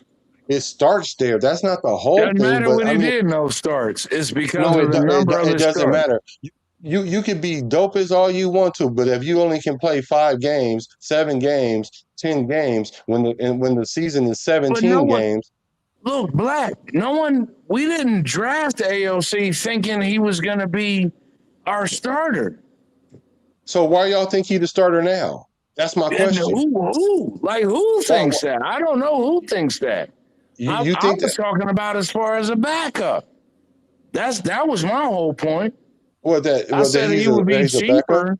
I said he would be cheaper than what's his name, Kirk Cousins. Because Kirk Cousins isn't a Never said, backup. oh no, Kirk, I want Kirk Mendoza Cousins out isn't a there, bro. backup. Kirk Cousins isn't a backup though. He's And we didn't bring him. 37, bro. I don't care if he's 47. We didn't bring him in to be a backup. And he's proven several times that he could start over a 17-game season. Gardner Minshew started 17 games with the team that he played before he played with the Raiders. Geno Smith has started 17 games. The only person in this And conversation look that what we're talking happened with about, all these dudes. Look what regardless happened of with all all those that, dudes. the only quarterback that we're talking about that has not started 17 games but took 3 years to do it was He hasn't AOC. had the And y'all, chance. stop saying he haven't had a chance. He had a chance to take the control. He could have came in last No, year. he did. Come on. You know, that dude, come on, Bro, Black. stop You saying know, he that didn't dude, have a he ain't chance. had a chance to start. So he's never started. No, he So you did telling me? start. I'm saying he didn't have the chance He needed the to perfect start like a situation. whole season, bro. That's his fault. Because last year, when he was in a quarterback competition, what happened? Got hurt in training camp. Whose fault is that? What was his injury in training camp? Whose fault was that? His hand. He was out 10 weeks. And I granted, don't remember that. he could have came back maybe earlier, but whatever, he didn't. But he was out 10 weeks still. So that's still more than half the season. So AOC So is who was he's not the a quarterback behind Geno after Aiden O'Connell? If Aiden got hurt, I'm being serious. I'm not trying to be smart, bro. I don't remember who was the quarterback behind Geno after Pickett, Aiden got hurt for 10 weeks. Pickett came in, Riddler. They brought in these quarterbacks while AOC was on the Oh, that roster. If you during the don't notice, season. if you haven't noticed, every regime that talks good about AOC somehow ends up bringing in other quarterbacks, even though he's on the roster, including Clint Kubiak. Because before we got any quarterback, AOC was the only quarterback on the roster. And guess what happened? We drafted a quarterback and we got one out the free agency. Okay, let me ask you this, Black, and we could leave this right here, and we'll go on to the next subject, my brother, because I got love for you, bro. You know what I mean? I ain't trying No, for sure. to like that, man. But No, it's good. We good. Yeah. Have you seen enough of Aiden O'Connell to say Yes. what he is or what he isn't is at this point? Yes. Okay. Yes, All right. because I've seen him start a quarter of his career. I've seen him Okay. be the backup a quarter of his year, and I also seen him be injured a quarter of his year. And none of that tells me starter in any of those fashions. If you want, No, no, no. if there was any, I'm talking about even backup, Black. oh, so okay. For as far as backup, yeah, Yeah. maybe that 5-5, maybe that 5-5 season in his And rookie keep in career, mind his but coaches too now. bro, I don't care about none of that because, like AOC said, the only person that care about that is his wife and his family. Don't nobody care about that. The only thing we care We about is the do. We production. do as I Raiders don't. fans. We I care don't. about it. I don't. I don't. Yeah, fans are And supposed to. look, obviously the Fans can. Raiders brass cares about it because they got rid of what's his name? Josh McDaniels. They got rid of Antonio Pierce. They got rid of what's his name? Craig. That was the offensive coordinator. They got rid of who's the guy, Chip Kelly. They got rid of him. Somebody cares about who's calling the plays, bro. And now they got Kubiak in there, and all we hearing out of camp is good things about Aiden O'Connell. We hear good things every camp about Aiden O'Connell, but these coaches keep bringing in quarterbacks, though. So just even that alone tells me that Aiden O'Connell is not that guy because every coach, including Clint Kubiak, the one that everybody trusts, brought in two other quarterbacks other than him. He could have simply said, "We don't need a 38-year-old Kirk Cousins. We could just simply go with Fernando and we can go with AOC. We seen AOC start 10 games. So let's see if we can get him to start 7 to 10 games. And then after that, put in Fernando, and then he could be the career backup. But that's not the situation. That's not what happened. Clint Kubiak went. Clint Kubiak said, if I'm going to go down with a ship, it ain't going to be with AOC. It's going to be with Kirk Cousins. And to me, it only makes sense. But for some reason, and that's not what you're saying because you're saying he could be a viable backup. And I'm saying AOC said he don't want to be a backup. He want to try to be a starter somewhere, which is great. I have no problem with that. So give him this opportunity to do that. Let him get all the snaps that you think he should get in preseason. Matter of fact, don't even trade him to the deadline. If y'all want to throw him in the game so you can see what he's looking like in real time, do that too. But if you're going to be a quarterback for this Raider team, you need to know your role, and your role is backup. So Okay, Twan. week one, what do you think our quarterback room should look like? It Week should one. be week one should be Kirk Cousins one, and shout out to Twan. The second quarterback should be Aiden O'Connell, and the third quarterback should be Fernando. Good job. Not because Aiden O'Connell is the second best quarterback in that room. It's simply because we don't want to put Fernando out there. That's the only reason why he's his backup. Twan, I'd love to hear what you think about this, bro. About what? The Aiden O'Connell? Just about our quarterback situation. I mean, I don't know how. I mean, I wish I could turn all this black on and turn it into blue because I've been talking about this situation. I should be blue by now. You know what I'm saying? Kirk Cousins is the starter. It's been first, seconded, and third. You know what I'm saying? And I could probably dive in deeper and find out more reasons why Kirk Cousins is a starter. You know what I'm saying? Kirk Cousins is a starter, not just because of him being the veteran in the room, but because we're trying to establish this offense. And in order for us to effectively establish this offense, we need not just only the head coach, but we need the second coach who's out there with a helmet on to help this offense move forward. So that's why Kirk Cousins is here. No matter what AOC thinks and feels, hey, look, you can feel like you Tom Brady if you want. You know what I'm saying? But as far as the Las Vegas Raiders, we have identified you as a backup quarterback. So we're glad to have you as the number 2 quarterback in this situation, because we're putting our franchise quarterback, our quarterback 3, on ice, because right now not only has he said it, but the head coach has said it, and he has said that Fernando Mendoza is not ready to go right now. So in order for him to be ready to go right now, we need to have somebody in place, like I've said, we need some people to allow Mendoza to get it together while he's getting it together. So that's what it is. You know what I'm saying? And now I will say this for the Nando sexuals, I'm not saying that Fernando Mendoza is worse than AOC at quarterback play. I'm not saying that Fernando Mendoza is not a better talented quarterback than AOC. But in order for Fernando Mendoza to fully get this playbook, in order for him to fully get the protections, in order for him to fully navigate not just 30% of the playbook, but at least 80% of this playbook, we need to have some people ahead of him in order for him to get that right. So that's why we have these guys in place. Now, can there be a situation where someone calls like a Patriots and say, hey, what? How much is the doggy in the window? You know what I'm saying, for AOC? Okay, we'll throw you a 4th round, and I can almost guarantee you that Spy Tech will be loved to throw away. You know what I'm saying? Give AOC to the Patriots for a 4th round pick. Why? Because again, we already know what the deal is.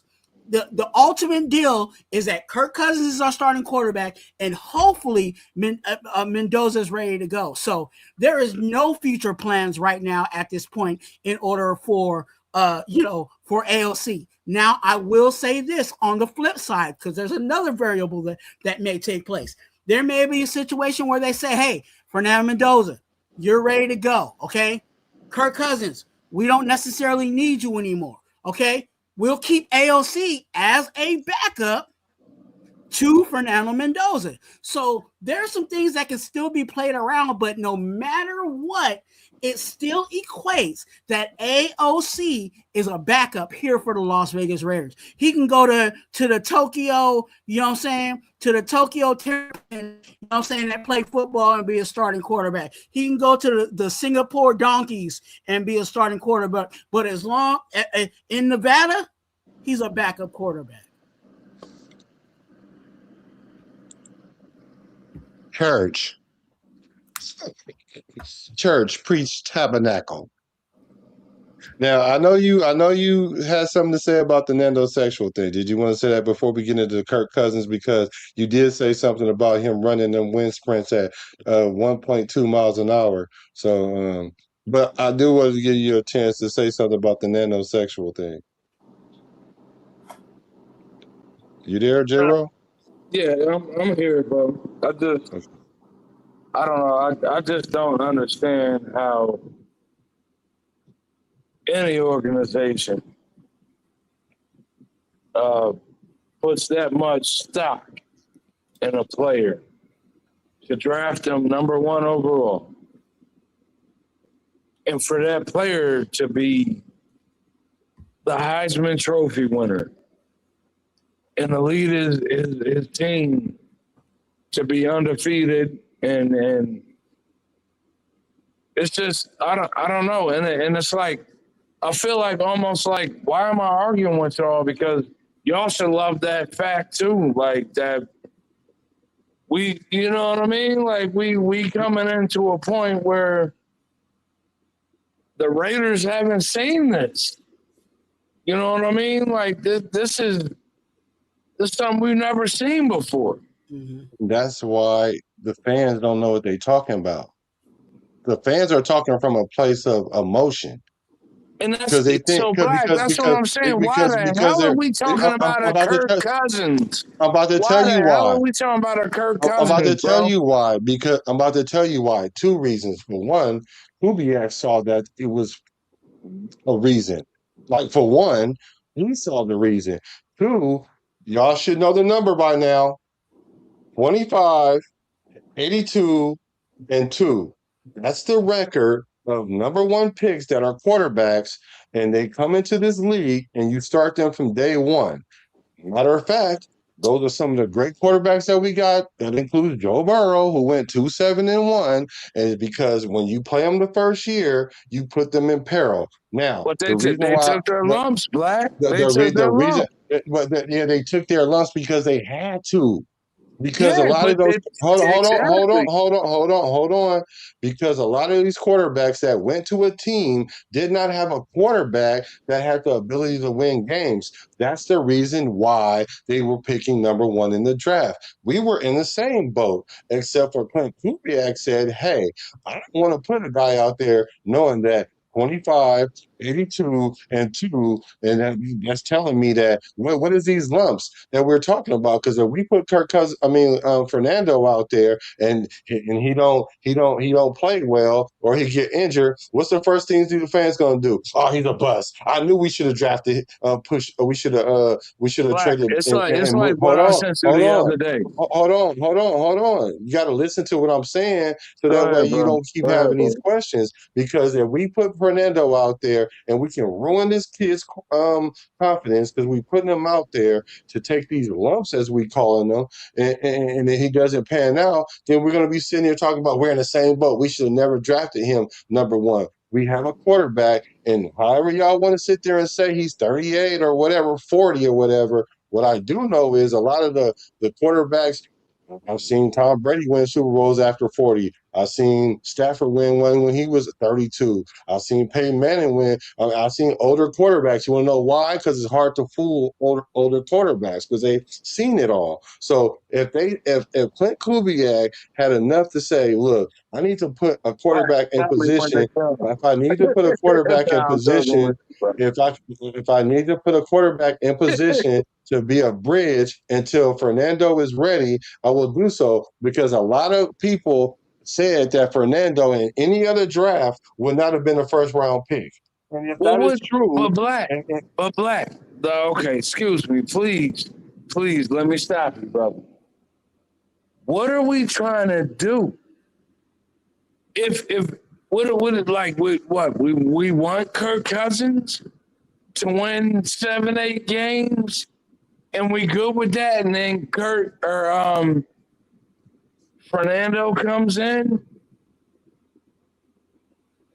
and then you know what I mean? Like so what let are me we ask you trying this. to do So here? so I so don't get we're it. trying. I'm about to tell Like you. I I don't don't want think to. And I don't think listen, you want to and get it. I am a true Raiders fan. I don't want to win 7-8 games with We Kirk we Cousins want to win 17 games. But because the he. thing is this. Well, I'm The just thing is saying, the Black. thing I'm is just this. saying. I don't want to. I don't So want to what's win better? So seven, what's eight better? games with So Kirk what's better? Cousins So because that what's means better? nothing to us What because we drafted a quarterback at how many number games do you think? one. How many games do you think that That needs to Fernando be will out win? there learning. How many games do you think Fernando will win if we started him week I one? don't care. That's the thing, Black. I don't care how many he wins. I want him out there learning. I don't want him standing You on know the you know sideline there's more than one way to watching a learn, right? 37-year-old Kirk Cousins Yeah. You know what? dink and dunk, bro. Um, I don't want that. I after want today, our I am not number one addressing pick, this our quarterback situation Ferrari. no more. Like, look, I'm like not. I said to you, Black, our I'm not. Ferrari. I want it out the garage, bro. Like, I want him No. out there on the field learning. And Okay. Black, Whatever. I don't know if you remember, bro, but I asked you a few days ago to look at Caleb Williams. You know what I mean? He was the number one overall pick, He's part of that quarterback. 25, 82, and 2. And You look know at that, where right? Chicago's at now. They a You want to know problem. why? They a You want to know problem. why? You want to know why? We don't know how much of a problem there is because they only had one good year. So don't sit there and act like they world beaters already because they're not. I'm just saying. Listen, Black. I'm just They saying they gotta they. you Bro. gotta think about them now. You know what I mean? I'm not saying they gonna be great for years. I'm just saying they a problem now. Chicago in the NFC North, Chicago a problem. So a 3-win team don't want to bring a quarterback in that can potentially win 7 games. What we want to do is we want to put a quarterback out there. We don't know what he's gonna do, but we don't even care what his record gonna be. That's what you're telling me? Well, I'm telling you, when you draft a quarterback number 1 at the number 1 pick, he gotta be out there, bro. No, he don't. No, he don't. I could tell you a team that didn't do it, and they had a lot of success doing it. You want me to tell you what team has done that? Don't take me back to when I was wearing baggy jeans and sagging my pants. I'm not. I'm gonna tell you about a quarterback that's playing right now. I'm gonna tell you about Jordan Love. You know how many seasons he sat? He sat 3 seasons, and you know what his record was when he first came? #1 pick overall? Yes. No, he was wasn't. Jordan Love. Hold on, was Jordan Love a number 1 pick? He was a first rounder, but he was Hold on. He was not the first overall, but he was drafted in the first round. Okay, so he wasn't the number 1 pick. He wasn't the number 1 pick. Okay, but I'll tell you. So what I'll tell you is not always about just a direct correlation, but I'll give you that. So since we're gonna say since he's a number 1 pick, and I'm telling y'all these number 1 picks have won 25 games in the last 10 years. So that should be enough. Not a number 1 pick, the number 1 pick. No, the number 1 pick. The number 1 pick that was a quarterback is 25 wins in the last 10 years. Now, if you want to take let's take the best quarterback that's playing right now. He sat. Look at what he done. I'm gonna tell you. Were they number 1? The number 1 bro, pick? you keep saying we already talked about number 1 pick. The number 1 pick has won 25 games. I think your numbers are skewed, bro. No, they're not skewed, bro. You're looking at first round quarterback. No, I'm not, bro. I said this over and over. Stop saying that. Number 1 quarterback. No, number 1 pick. The number 1 pick. The number 1 pick in the draft is quarterback such and such. That's what I'm talking about. They're 25. 82-2. In the last 10 years, these number 1 picks that were quarterbacks won 25 games. 25 games and lost 82 games and tied 2 times. And all I'm saying is, who were they, Black? Bro, I've done hella lives. I've done hella lives of that. And people in the chat. Bro, I'll name them in a few minutes. But let me just say this. You don't have to start somebody just because they're number 1. You don't. You have a choice. You can either have them sit or you don't. I mean, and the franchise that showed us that is that you don't have to do that is the Packers. They did it with Aaron Rodgers, and he came in and he played well. You know who played even better than Aaron Rodgers in his rookie year? Are you good? You good? Was sitting Fernando this year? And letting Kirk Cousins, who's not going to be here other than 1 year. You're saying that. You don't know that. No. You don't know that. Hear me out. Hear me out, Black. Hear me out, brother. Are you good with sitting Fernando where he could be learning and observing and all those things in real time? You would sit him behind Kirk Cousins, who's only going. Do you think Kirk Cousins is going to be here next year? So you ask me multiple questions. Let me answer all these questions that you keep asking me, but y'all cannot answer the question I keep asking y'all. But the answer to your question is, I'm beyond good with it. I'm great with it. And the second thing to your question is, do I think Kirk Cousins is going to be here next year? I think if we win 8 or 9 games, yes, I think he's going to be here. Why would we do that, Black? Okay, let me answer some more of y'all questions that y'all got. The reason why is How does a 3-win team get so finicky that if a quarterback comes in and win 8 or 9 games that got us on the brink of the playoffs, that we're going to say, nah, we're going to go put this guy in because he's the number 1 pick in the draft? Like, that doesn't make sense to me. But let me ask you a question. Now, hopefully you can answer it. Who do you think know more about football? Kubiak or me and you? Or you said Kubiak or who? Yeah, me and you. I'll put us together, me and you. Who do you think knows more about football? Clint Kubiak or you and me? I Combined. mean, Me and you come combined. on, Black. That's a I mean No, just that's a answer the crazy question. question, bro. I didn't do that to y'all questions. I answered them. Can you just answer the question? Who do you I think didn't ask know? any questions. Who I'm just I'm talking about saying, the bro. nation. Like, No, no, why just would we answer the put all question. this stock Answer the question. into Who do you think? No, answer the question, Kirk Cousins when bro. we know Answer the question. he's only Answer the gonna be here question. for 1 year, honestly. Answer the question. Who knows more about football, Clint Kubiak or me and you combined? Who knows more football?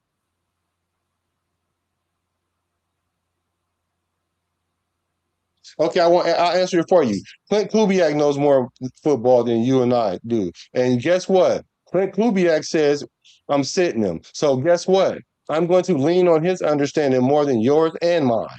No matter how I feel about Fernando, because me personally, I would love to throw him out there. Me personally, Black, the quarterback, the Raider bad guy, I would love to see him out there. But I know that we have a competent quarterback that can show him how to play the game to a level where we don't have to hit rock bottom with our number 1 pick. Because I know if he sits a year, he will come in and win 5 or 6 games. That's what I'm thinking. But if we put him out there right now, since y'all didn't never want to answer this question, I think that we put him out there right now, he'll win 4 games. So you're telling me we're going to put our number 1 pick out there just to like net gain 1 game because we won 3 games last year. If we was going to do that, we could start Aiden O'Connell from week 1.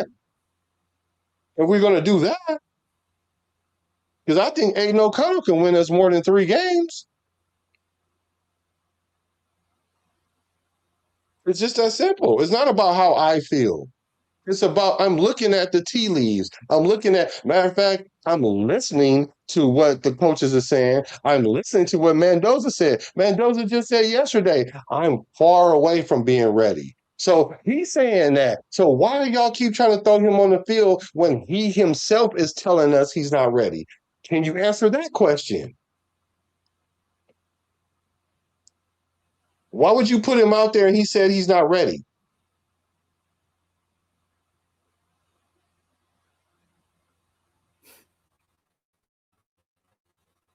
I'm ready. Oh, he not here. Okay. No, So anybody tell look, me that. look, Go ahead, Twan. look, Cook, look, bro. there's really not much cooking for me to say. You know what I'm saying? I've already phrased it as a title, and those that are, no offense to anybody, you know what I'm saying? I'm not even, it's not even a negative, you know what I'm saying? Taking it as a negative, you personally, but, whoever that is, but, that's the nanosexuals, you know what I'm saying? There's a fetish about bringing this guy out when he has said, you know what I'm saying? Like yeah, you can take, yeah, Kirk Cousins said it. You know what I'm saying? But you don't. Okay, let's not believe that.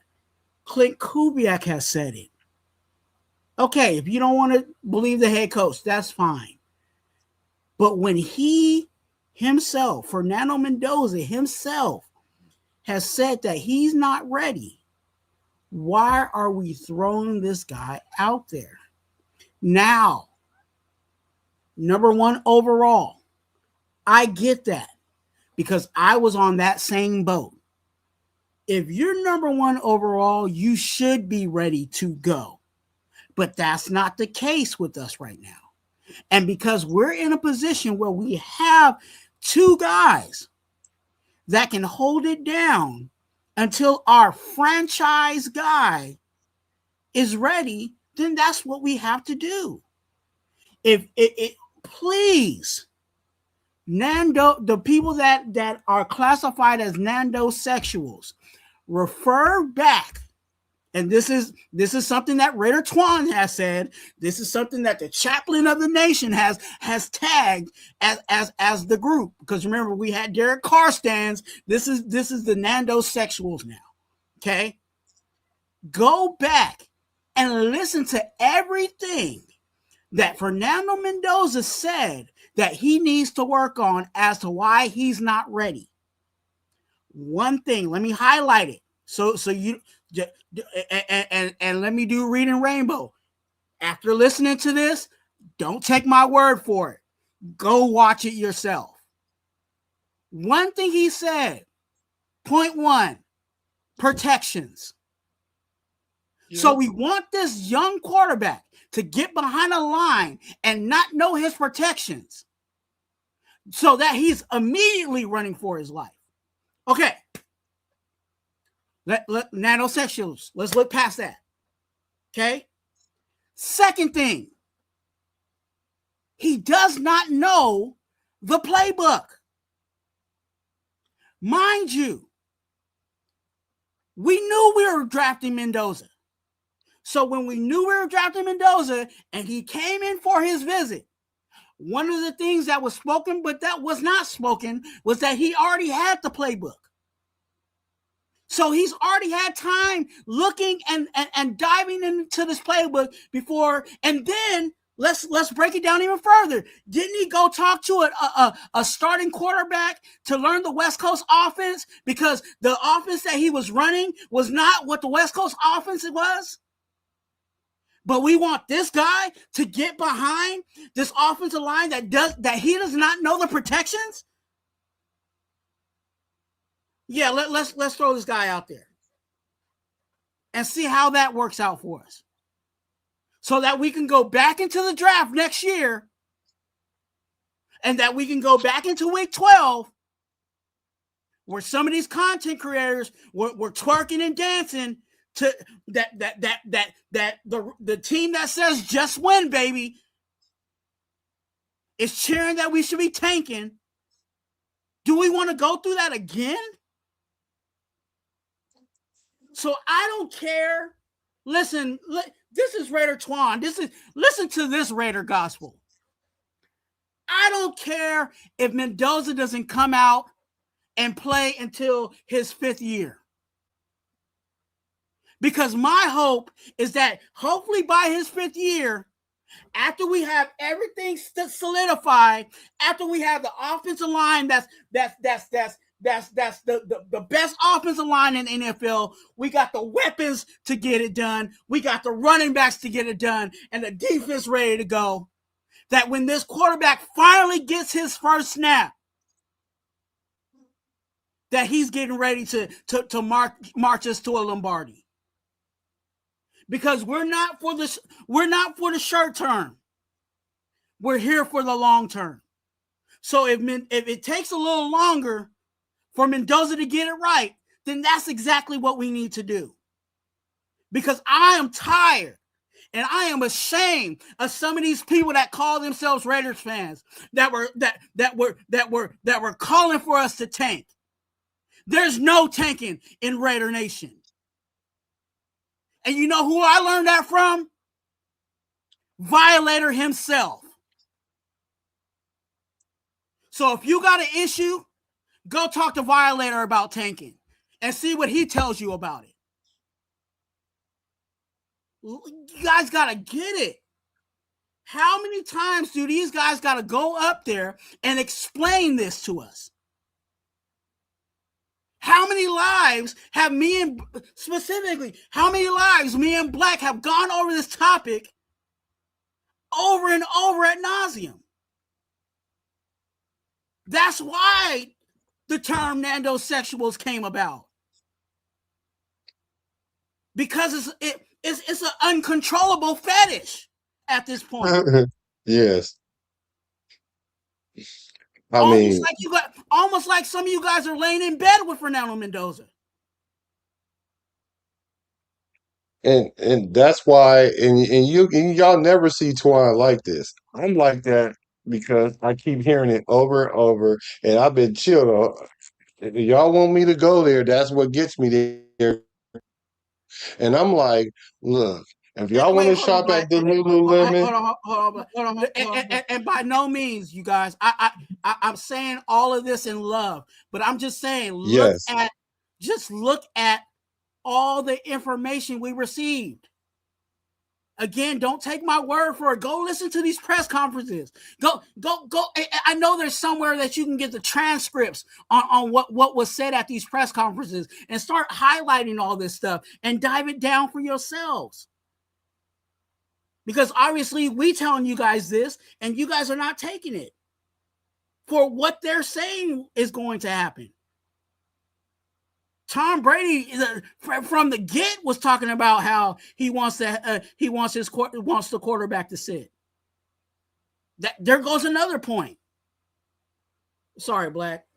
No, you good. No, you good because the Raider bad. That's why I came up with the name the Raider bad guy, because I'm like, I guess I gotta be the guy that keeps saying this over and over, and y'all thinking I'm losing control or being aggressive or whatever. I'm like, I'm tired of hearing it because that's not even how I feel about it. I'm looking at what they're telling us. Like, I'm going off of what they're saying.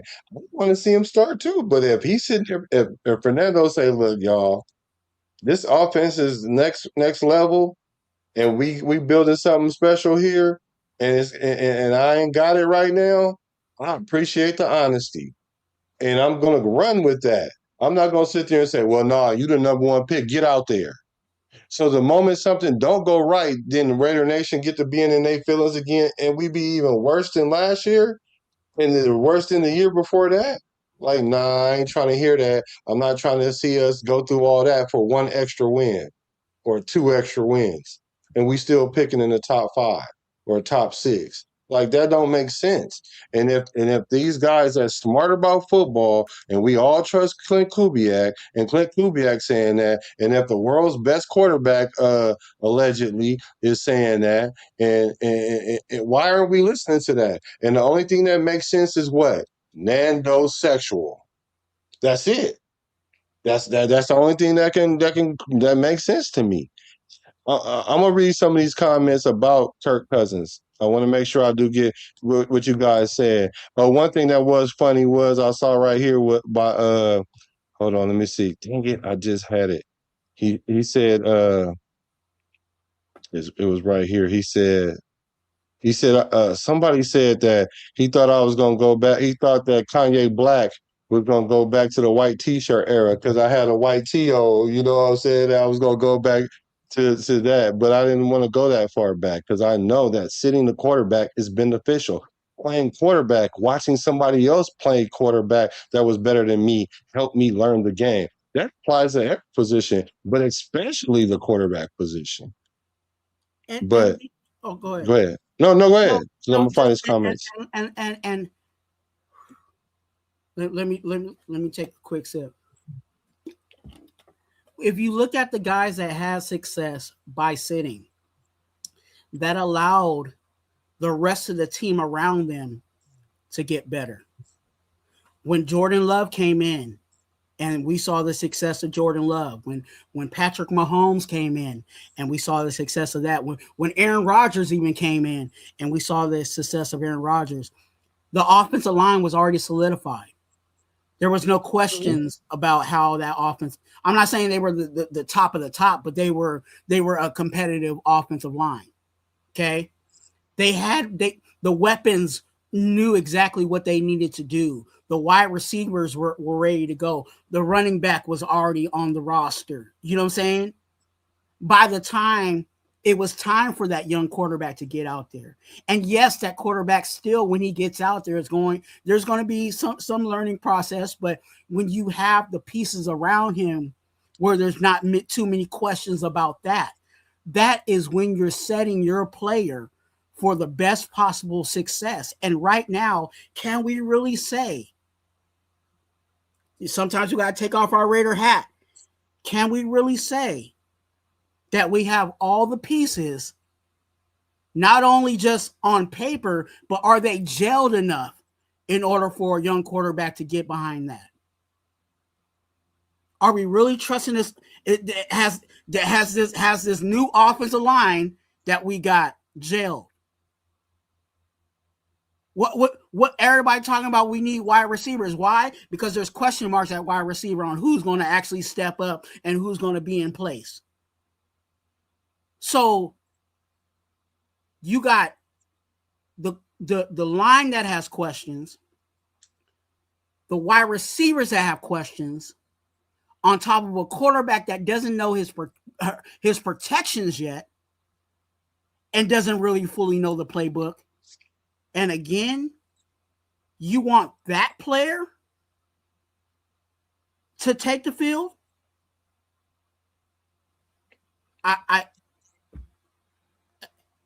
They're saying they want the best player to play, and and Fernando clearly is saying, I am not the best player. Like, I'm not. I'm confused. I'm very confused. I'm confused. You want to know why I'm confused? Because I'm trying to make sense out of nonsense. And that's why Pizzle don't like talking about this, because we beat this conversation up so much. Like, for real, we didn't beat that conversation up so much. He like, matter of fact, I don't even want to really talk about it no more, but I got to keep talking about it because it keeps coming up. And I thought that they already quelled it by when Clint Kubiak said, look, we like what we saw out of 58-year-old Kirk Cousins during OTAs and all that. He's as advertised as I thought he was. I hadn't had him in a few years. I've seen him in OTAs. His velocity looked right. He didn't say the velocity looked right, but whatever was the metric, he said, this is our guy. He's going to get the starting rotations. Hell of them. He said he's going to get a gang of them. And yet still we like, nope, no, nope, he's the number one pick. And I'm like, that's the only reason? Because he's the number one pick? Y'all trying to get the boy killed. That's what y'all trying to do. Jack Kenna, I love you, bro. Kenna, you are a staple in this community. I love you, bro. I really do. You're my Raider brother. I love you. Now, I know one thing. I get that this is the chaplain.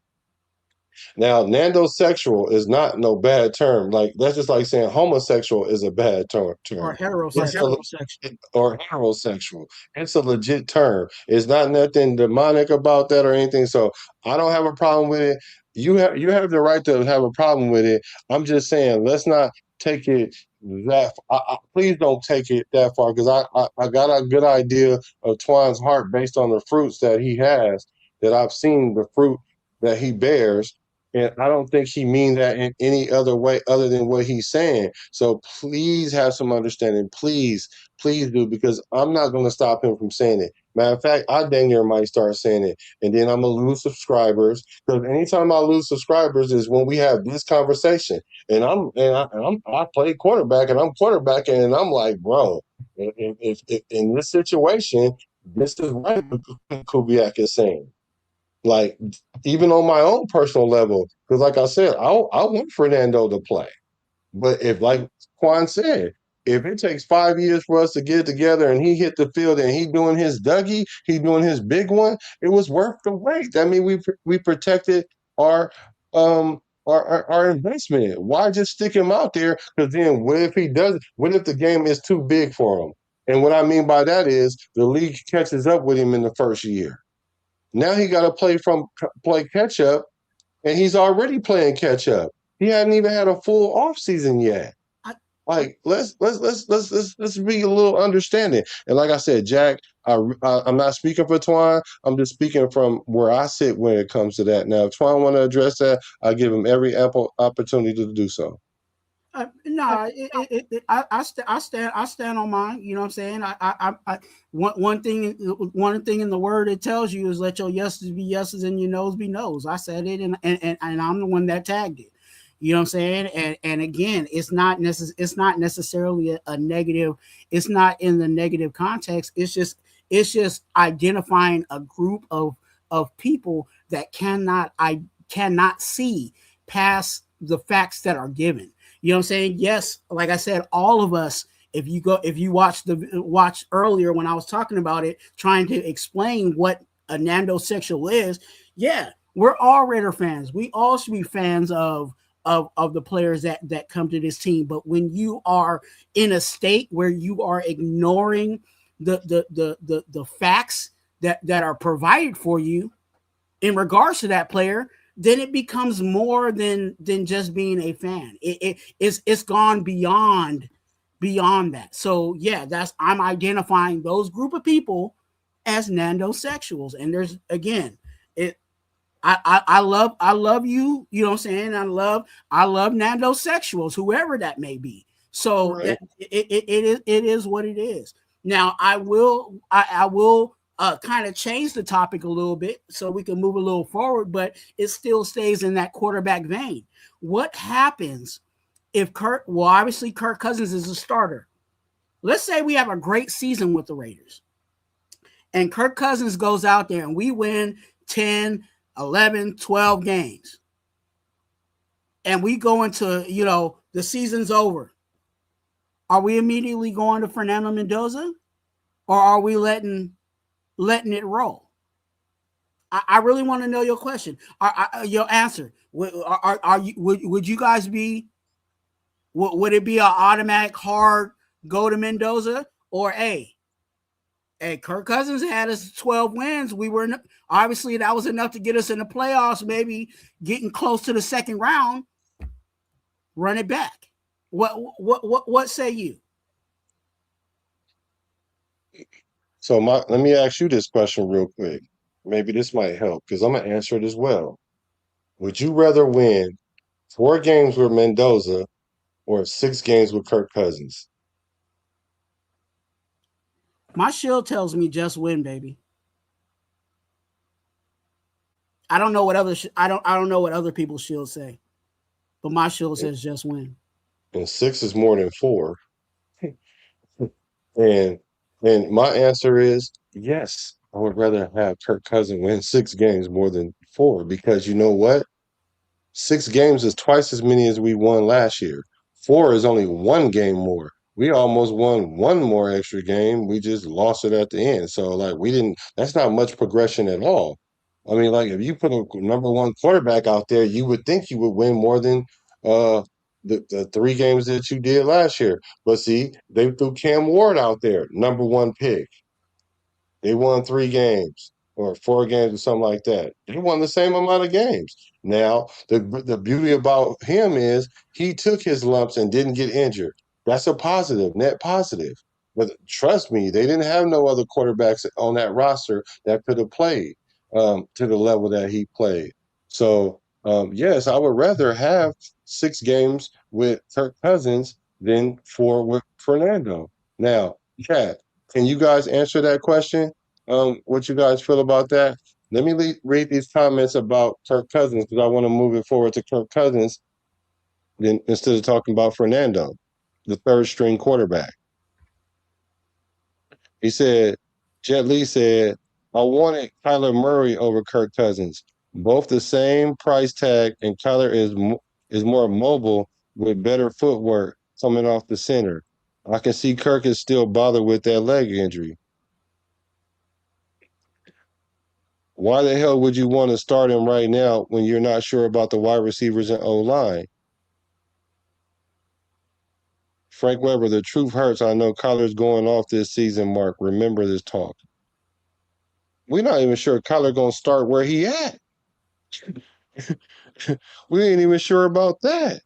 The reason, part of the reason why we decided to go with Cousins was because Cousins has rapport with our head coach. I know Kyler Murray might have been more of has some more tangibles than the mobility aspect of it. But the whole reason, again, the reason why Kirk Cousins is here is because he's helping establish that offense.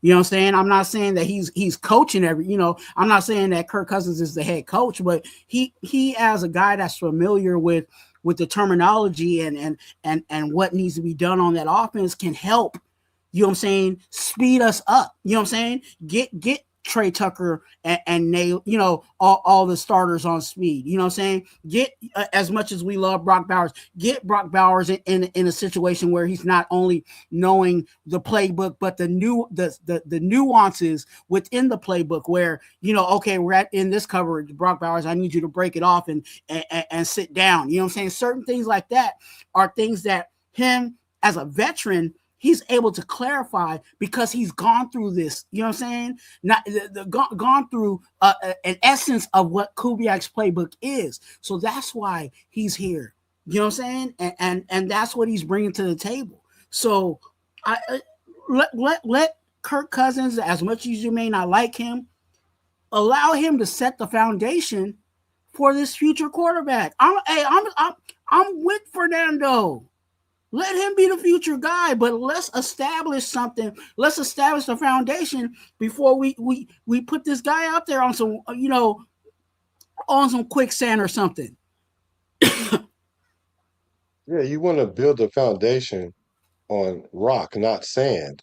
And that's exactly what we're going to be doing if we put Fernando out there, especially when we don't have to.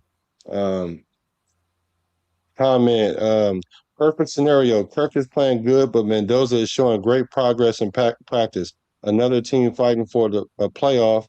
QB goes down, and we can trade Kirk and keep AOC as a cheap backup. Yeah. Okay, that could be a possibility. I just don't think that's a probability. I think AOC is up out of here. It's definitely a variable. Yeah. Keep Kirk if he give us 12 wins.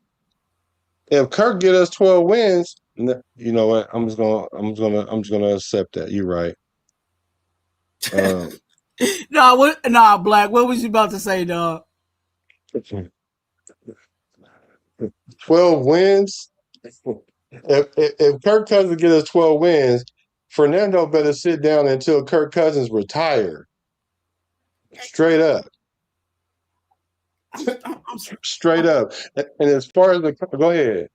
No, I'm saying like, because everybody, there's a lot of people. I'm not saying everybody, but a good majority of some of the, people in Raider Nation are like, we're gonna have a great season. Well, if we have a great season with Kirk Cousins, like I'm not gonna move off of Kirk Cousins just because Fernando is showing some promise behind him. Like, nah, we about to ride Kirk Cousins until the wheels fall off. You know what I'm saying? And then, you know what I'm saying? And then, later on, maybe, hey, if Kirk Cousins get hurt or something like that, or, Kirk Cousins says, hey, I'm gonna, I'm gonna move my way out of here.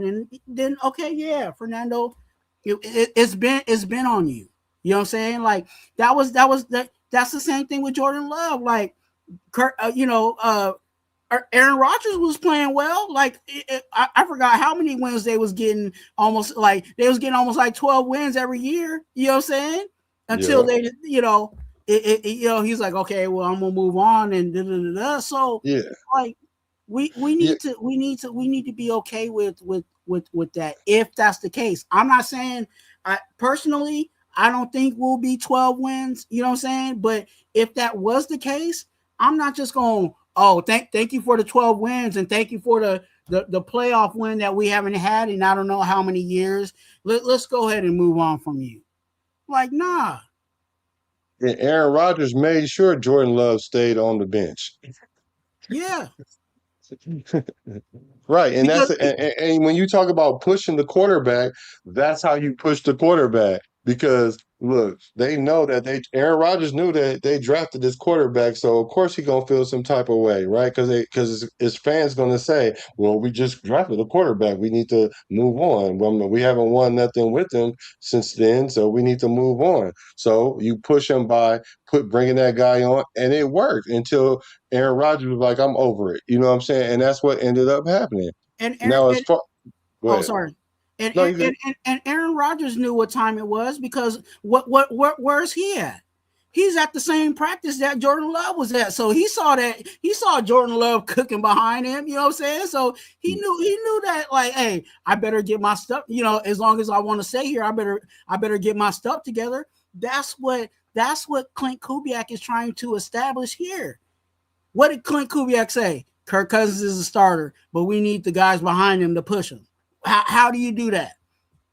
Fernando Mendoza need to be throwing some good balls at practice. He need to be, progressing. AOC needs to be throwing good balls, and he need to be progressing too. Like, that's how you create a good team. Yeah. And as far as the contract, Alfredo, the contract was written that way so that way we could get Kirk Cousins in the building without having to spend hella bread because Atlanta paid for most of it. We got him on a discount. So we going to kick the tire on that because we got a good discount. Now, in the event that we do decide to keep Kirk Cousins next year, what'll happen is the Raiders have a team option. They will decline the team option because it's a 50 million or whatever the number is to retain him. And then what they'll do is they'll sit down and renegotiate the contract or extend the contract so it'll be more player friendly or more franchise friendly, and then we'll rock with him again. And if Kirk says, nah, I think I can get more money over here if I start over there because I just showed that I can bring this team out the gutter and win us twice as many games as they have, or in this case, 12 or even 8 or 9. Like another team gonna be like, yeah, well, he still got something in that old arm. So he can simply walk away. But as far as paying them 50 million next year, because that's what the contracts say today, that's not a real thing. It's essentially a 1-year contract. And if that was the situation, you know what I'm saying, where Kirk Cousins is got us 12 wins and we trying to negotiate keeping him here, but Fernando Mendoza, it has been showing that he's ready to go, then we're in a position where we're good if we do and we good if we don't. Hey, look, that at that point, if you want to, play with us on that situation. Hey, okay, goodbye, Cousins. We glad to pull out Mendoza because Mendoza's ready to go. But at least again, we got in a position where we allowed time for Mendoza to be ready to go. Raider Age Straight says, I've never known Raider fans to be so sensitive, and I'm damn near 50. Bro, that's the reason why my this is Decision Sports I do all the sports.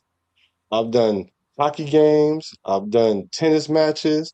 I've done. I covered all of Shadur's college career. I've done all that. But what made me niche all the way down to just Raider fans, because I was like, where did we get this sensitivity from? We like Ralph Tresvant. Like they are so sensitive. And Ralph ain't even that sensitive. So I'm like, what's going on? So I said, let me get into the trenches and see why we are so sensitive about what's going on. And that's where I am right now. That's why y'all see me blow up at times because I'm like, this is a pressure point, and this is a point that needs to be addressed. Now, 6 wins is not enough for me to pay Cousins. Trust me, the Raiders are not going to overpay Cousins. Uh, they're not going to give him $50 million. They're not. So here's the question. And all the new people that I haven't seen, welcome. We have fiery debates here. I mean, and it's all love, nothing personal. But I'm going to quell this down a little bit and start holding it off until Friday because on Fridays, y'all, we're going to have Fight or Flight Club where you can come and you can get off where you're mad at. And we're going to have structured debate, no disrespect, no ad hominem attacks. We're going to attack the point, not the person. That's the one thing I do like about this channel is that we do not attack each other because I'm not going to tell you how to Raider. I'm not going to do that, but I ain't going to let y'all drive me to the Lululemon either. I'm not doing that. So, Right. So let me see. It says, but would you bench Kirk next year if he only won 6? The answer should be yes. So if you bench Kirk, then who you gonna put in? Fernando? And what you think he gonna win? More than 6 games? Y'all think that? 25, 82, and 2. It's That can oh, go ahead.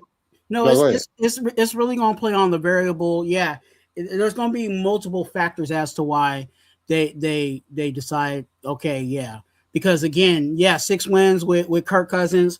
You know what I'm saying? Hey, look, we may need to move on, but it would have to be that the why did we lose? You know what I'm saying? Like, was it what is the offensive line solidified? Is the wide receivers, you know what I'm saying, doing what they need to do? And the reason why we're losing was because of Kirk Cousins, or what are the factors? You know what I'm saying? Is Fernando Mendoza actually really ready to go? You know what I'm saying? So it with 6 wins, I'm not in the mode of trying to re-up on that. Now, like I said, the number, like I said, 10, 12, 11 wins, you know what I'm saying? I might have to relook at Cousins again. You know what I'm saying? Because again, that's a playoff team. You know what I'm saying? If we're 10, 11, 12 wins. So if we're doing that, I'm not just going to automatically drop, you know what I'm saying, a hot iron, you know what I'm saying? If you know what I'm saying, just to move on from Mendoza. We got Mendoza for 5 years, you know what I'm saying, under a rookie contract. So we're not necessarily in a rush, or we shouldn't be in a rush to put him out there if, again, Kirk Cousins is producing, you know what I'm saying, in play. Again, it's just win over here. So if Kirk Cousins is producing, yeah, go let Mendoza sit, and then we'll see that. But if it's just 6 wins, but Mendoza is good to go, then we can make that transfer, in my opinion. Yeah, mine too. Jack Kenneth said, honestly sick about the topic. It's like talking about my boy DC4. Sorry, boys. Don't be sorry. I am tired of it. Juan is tired of it. But just because I'm tired of it don't mean I'm going to be in collusion with people by being silent about it. I'm not doing that. Sorry. Y'all just going to have to be tired of me talking about it until the season start when it's a non-factor. Because as much as it keep coming up, I'm going to keep on having to say something. I don't say something every time I hear something. But when I start seeing that these narratives keep pushed, that's going to divide us in the future, even up until this point, I'm going to say something, because that's why we're so sensitive, because there's nobody here checking y'all. That's why. And when I say y'all, I don't mean you, Jack Kennan. I'm talking about the nation as a collective. Nobody is checking it. Everybody just going along, living in this fantasy world. And then when it don't pan out the way they hope and feel, then they want to crash out and hate the Raiders and don't want to do lives no more, or don't want to talk about the Raiders no more, and then talk about it when it's only convenient. And I'm not that guy. But Webb said he always got those gems. He says, I get you, Kenna. Sometimes you hunt for a bear, but end up shooting squirrels. So let me see. Not enough people are appreciating and enjoying the quarterback room that our staff has pieced together. Facts. What's your game plan to give Fernando all this time? You gotta keep AOC then. Well, okay, that could be true. But then we have another quarterback that's in the room that's going to be trying to take AOC job. AOC is on the end of his contract. So if he really truly wants to go start somewhere, which he probably could find some places, a couple places that he can fight for a starting position. I'm all with it. Once a Raider, always a Raider when it comes to that. Webb said, I'm already in Fight or Flight Club preseason. Yeah. He said we appear to be in Fight or Flight preseason. Right. We warming up. Get ready. Hey, look, this is my dialysis day, so I ain't even got all my energy, dog. Just saying. Right. Yeah. So Cash Lord Raider say he's 37. Stop it. He's not Braun. Well, guess what? 37-year-old Kirk Cousins, because he'll turn 38 during the season. 37-year-old Kirk Cousins went 5-3 last year, won 4 games in a row. You want to know the last time the Raiders won 4 games in a row? 2019. So I don't know what y'all looking for. I don't. I with Cashwood, I think he jumped in late in the scenario that I posed. I'm not saying that the Raiders are going to win 12 wins, but I'm just saying, hypothetically, if they did win 12 wins, are we just automatically going to scrap, you know what I'm saying, Kirk Cousins and move on from him after a 12-win season. You know what I'm saying? Like that was the scenario. That's hypothetical. I don't think I don't think we're my prediction is somewhere in the 5 area. You know what I'm saying? And you can take that or leave it. But again, just a hypothetical. If Kirk Cousins surprised us and got us to a 12-win season, are we just kicking him out and bringing in Fernando Mendoza, or are we actually letting Kirk Cousins, you know what I'm saying, continue that winning streak with us? Yes, Peyton Manning did have 4 wins his rookie season, but I bet you if Peyton Manning had a veteran quarterback that he sat behind that first year, I bet you that first year he played, he would have won more than 4 games. That's the beautiful scenario that we have. And yes, you do typically start a young quarterback with a young team. That's because they don't have anybody else. We do.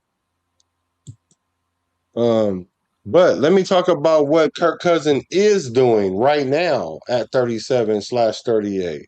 Because in camp so far, even though he looked like he had sandbags on his back, I will say that he did throw an interception in practice. He did look slow in that drill, but what he did do is he killed practice with throwing several touchdowns. We looked at we practiced something that we really need to work on, and I think that we will improve in is the red zone. He killed the red zone today. He threw multiple touchdowns, like I think like 3 to 4, but let's say 3. And Brock Bowers went crazy for sure. He gonna go crazy. So they're seeing something with Kirk Cousins that is giving him the confidence to name him the starter in the preseason. I think that's him naming the starter for the season, period. But I know that the Raider Nation ain't ready to hear that. And that's why we keep having this conversation, because there's a faction of the Raider Nation that's just not trying to hear it because they still shopping at the Lululemon. You have to lose. You have to lose. Let me see. Here they come. Here they come. It said, but Kirk had the best O line in London, and we only got Bowers in the mid O line, which even give me more reason not to put Fernando out there, because if you have a quarterback that's seasoned, he helps the quarterback. He helps the O line by not putting them in peril because he knows where to go with the ball. He's not going to be fooled that much, and that helps the O line mature faster. But if we put a person out there that don't know the protections with a line that's trying to figure it out, that's a recipe for disaster. But we're gonna ignore the fact that he said he ain't ready though. That's the part y'all keep losing me there. He said you guys must have must win. Mendoza said, when I'm in there, we are better. No, yeah, I did miss that. He said when he's in there, he's better than Kirk Cousins. Is that what you're saying? Because that would be a direct contradictory to all the things he's been saying this offseason. Right. It would have said, my 510. I love that nickel and dime. He says, hey, Twuan, thank y'all for hacking in. Make sure y'all hit that like button on both of the channels, please. He said, he don't know if you ready without the snaps. So if Fernando says you do know. What do you think? See, this is why a lot of times players don't play, is because they don't know the playbook. They don't know where to line up. And if you don't know that, he's not ready to play. And he's came out and said that he's not at that point. And for us to expect that is crazy. Because I don't know if you guys understand how difficult it is to not only remember the name of the calls of the play, but how to actually execute said plays and the number of plays it is. He has to get that comfortability. Why not? Why we can't allow him to do that? Because he's the number one pick?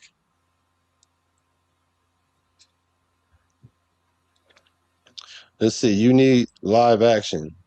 All right. Well, Live action and know the playbook and protections that he's saying that he does not have yet. I mean, first round pick, number one pick or not, you could say that about any number one first round quarterback then, because any quarterback or any player that's drafted in the first round should be a day one starter for the most part. Yes. So if they so I guess um what's the quarterback in what's the quarterback in Kansas City? Mahomes. He sat a whole year. He played the last game of the season because they already clinched. Like, you don't think that's that benefited him? Or should they just started him week one because he was the first round pick? I would think if you asked Mahomes, did he benefit by sitting, it would be an emphatic yes. I see. I would say something, but I'm gonna let them live. He said Cam Ward is better this year, right? Because his reps. Oh, wait. Well, you have to wait because we don't know what he is this year. We haven't even played this year. We could have said the same thing about dude at Washington. He came in and they was cooking. Jaden Daniels. And look what happened to him the second year. And guess what? So now the league is caught up with him now because he doesn't have the same team that he did back then. So we don't know what Jaden Daniels gonna do. We don't know what Cam Ward gonna do. Now, would I say is Cam better because he took his lumps? Yes, I would. I would agree. But we don't know how many games that's gonna translate to because we don't know yet. So while you're waiting, I'm gonna wait too. Yeah, the point is that he played. Yes, and the point that I'm making is the quarterbacks that did play went 25, 82, and 2. So what part of that is what part of that? How do you circumvent that? And I'm again, talking about these are the Joe Burrows, these are the Cam Wards, this is the Iceman, this is Jameis Winston. I'm talking about like good quarterbacks in the league. 25, 82, and 2. Go ahead, brother. no, and some of these quarterbacks that they want to identify were in pro style offenses, and some of them were already familiar with the West Coast offense. That wasn't the situation in regards to Mendoza. So he's starting from, yes, he can throw the ball well. Yes, he can, you know what I'm saying, read the linebacker and know, okay, I need to turn this into a pass or whatever, or whatever the situation in regards to RPO. But a West Coast offense, learning how to digest a West Coast offense, not only just digest it, but regurgitate it and be able to communicate that to all parties involved because you are the quarterback. That's something that Mendoza needs time to learn. So because we have the benefit of a veteran, then that allows Mendoza the time to get the whole playbook, not just, oh, we're going to run 30% of this playbook because that's all that Mendoza knows at this point. You don't want to be out there with half of the tools in your toolbox. You want to have as many tools as you can in your toolbox before you get out there. So if we can allow Mendoza that time to do that, then so be it. So strength the playbook and run it more. What are we talking about? Ask Clint Kubiak that. Ask Clint Kubiak why he won't shrink the playbook. Ask Clint Kubiak why, because this is not a black thing. This is not a Raider Twuan thing. We're going off what we're being told. I've already told you guys, if it was me, I would like to see him start week 1 too. But if I had a Kirk Cousins on the roster, wait a minute.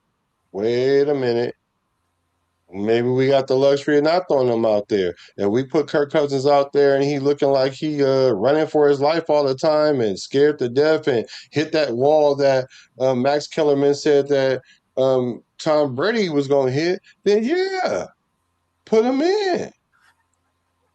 But I'm like, if he's saying that he's not ready, I'm not putting him out there. What are y'all talking about? Why would you want to put somebody out there when he said I'm clearly not ready? Why? But what I'm going to do though for you guys though, what I'm going to do for you guys, I'm going to try my hardest not to have this conversation no more. And please try to hold me to it. Like if we, I thought you said we Nah, wasn't. look, I'm usually my brother's keeper, but if someone comes in, I gotta give him that fire. I gotta give him that Raider gospel because no matter what, and Black, this is the same thing that you gotta do. We're up here and we try to give you guys not only just the facts, but we give you facts and we also give you opinions. But if we say something that ain't right, what happens in the chat? We get grilled for it. So we gotta stand on our 10. We can't Okay. allow, you know what I'm saying, some of this foolishness that goes on, you know what I'm saying, to go on without saying, nah, that ain't right. You know what I'm saying? Or this is actually what's going on. You know what I'm saying? Like what does it say if someone was like, oh, Mendoza should start? And I'm like, yeah, you're right. Mendoza should start. You know what I'm saying? I don't know. Like, no, like that's No, that's I ain't not the gonna do that. facts. I ain't gonna Like do that. I, I might I just plead gotta the stand fifth. on business, you know what I'm saying? And that's what it is. Like, how many times has it been seconded, thirded, fourthed, you know what I'm saying, and confirmed that this is what we're doing, and people still fail to accept it. Like, No, you're so right. as much as you may not want to talk about it, and look, I don't want to talk about it, but like if it gets to a point where it needs to be said, maybe you need to make sure you clip that whole interview of Mendoza saying that he's not ready, so we could just put that up there There instead we of go. us wasting our voices. Because if you can't accept it from the guy that you love so much, then we can't help you at all. And that goes back to my phrase, Nando sexuals. It's that sad. But if we just need to make that you know what I'm saying, like the click button, then that's what we need to do until you guys get it, so we don't have to hear it anymore. This is the mantra right here for them. But he was the number one pick in the draft. See, I wasn't trying to go here, Black, but if you feel that much about it, because I was at that point, but now I'm understanding this is what the organization is going to do. I have to accept it. But since you can't accept it, then you have to take. This is the narrative that you now have to take.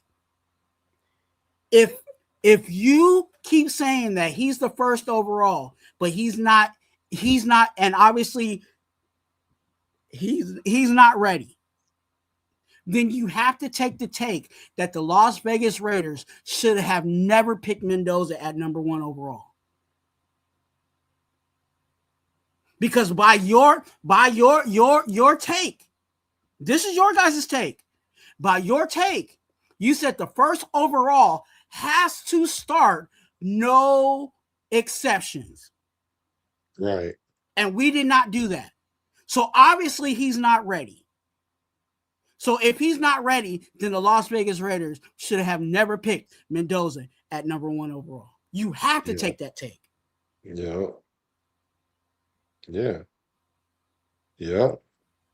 And then when it pans out in the affirmative, don't start sitting up there talking about that's my quarterback. No, we should have never drafted him according to y'all. Because he didn't start week 1. Yeah, you got to. Fire spy tech. You know what? Frank Webb. He said, I've answered the question. You ain't lying. This is known as the question now. He said, I've answered the question 20 different ways, 100 different times. Who preseason performance will tell us and have everyone eating crow? What do you mean? What do you mean by that? Preseason performance will tell us and have everyone eating crow. So you saying that in the preseason, Fernando's going to show us why that Kirk Cousins shouldn't start? Is that where you hanging your hat? Because I want you to say yes or no to that, so that way, if it pans out the way you say, put hot sauce on my crow, and please put some ketchup and put the ketchup with it, and give me some cornbread. I'm talking about the real kind of cornbread, not no corn muffin. Then I'll eat my crow. But if in the event that it don't work out the way you're saying, I'm gonna need you to have that same energy and tell me how you like your crow prepared. Because I already know that Mendoza is not starting week 1. I've known that since April 3rd. But y'all didn't know. But see, it was louder before Clint Kubiak came out, even before camp, and said, "Hey, this is our guy." And then it was only when then that half of the nation that was Fernando sexuals, half of them decided, okay, well, excuse me, maybe he ain't gonna start. So they got quiet. I don't know if they changed their mind and they're pro Kirk Cousins. I don't think that, but they're at least postponing their judgment or their comments. There's still a faction that says he's gonna start. Y'all gonna have to eat crow. Okay, we're gonna see. And if Twan and myself are accurate, then y'all need to reevaluate how y'all was looking at us in this moment. Reevaluate all them times y'all unsubscribed from my channel because I was talking about AOC, or I was talking about Fernando not starting, or forget all that. As many times I was pro Kirk Cousins. Everybody was saying, I just love Kirk Cousins. It ain't that I love Kirk Cousins. I love competent quarterback play. It's not that I love Kirk Cousins. Y'all hate Kirk Cousins. That's what the issue is. Let's see how Fernando Mendoza plays against the guy that's going to be delivering your Walmart groceries and the guy that's picking you up in the Uber. And let's make that the indication of if he's a starting quarterback for us week Okay. 1. Yeah. Let's He do that. said, yep, you need to see it firsthand to jump on board, Pops. Okay, I'm gonna let that one slide, right? I'm gonna let that one slide. Because I'm gonna let that one slide. But I just told you, I've been telling y'all this since April 3rd. You know how all of April, all of May, all of June, all of July. That's 4 months. I've been telling y'all this for 4 months. So I didn't need to see nothing because I already understand it. I understand what they were saying. It didn't even take me that long because I was going off what they were saying. And if I took my own objectiveness and said, okay, let me compare a first year rookie quarterback that played nothing but RPO, only had 3 snaps or 5 snaps his whole college career versus a guy that's thrown for 4,000 yards 7 times.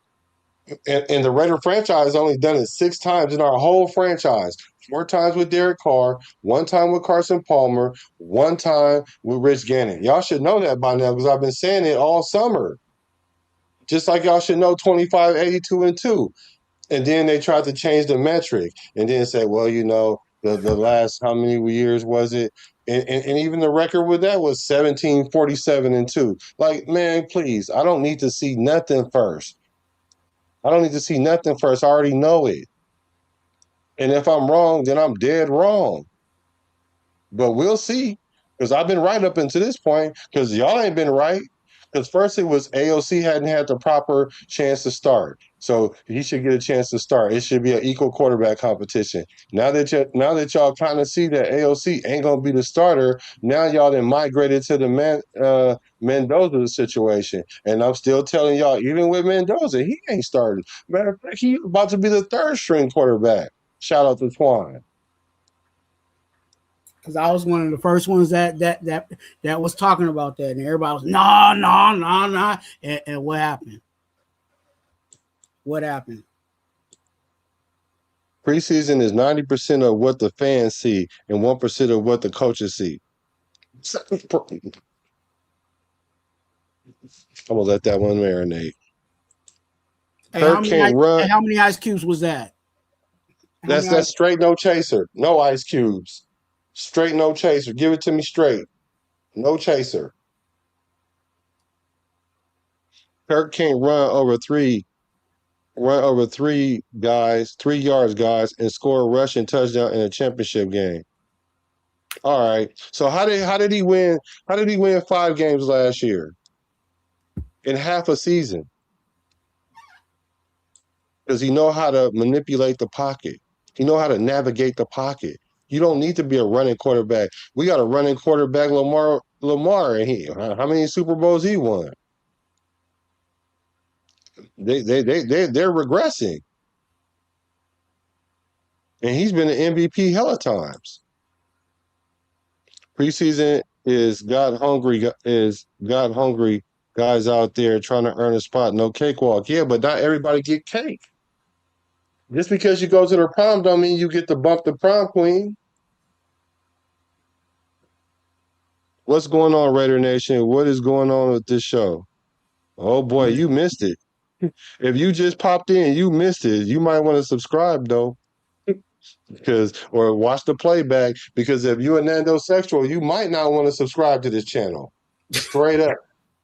If you're a Nando sexual, do not subscribe to this channel because you're gonna be in your feelings every time.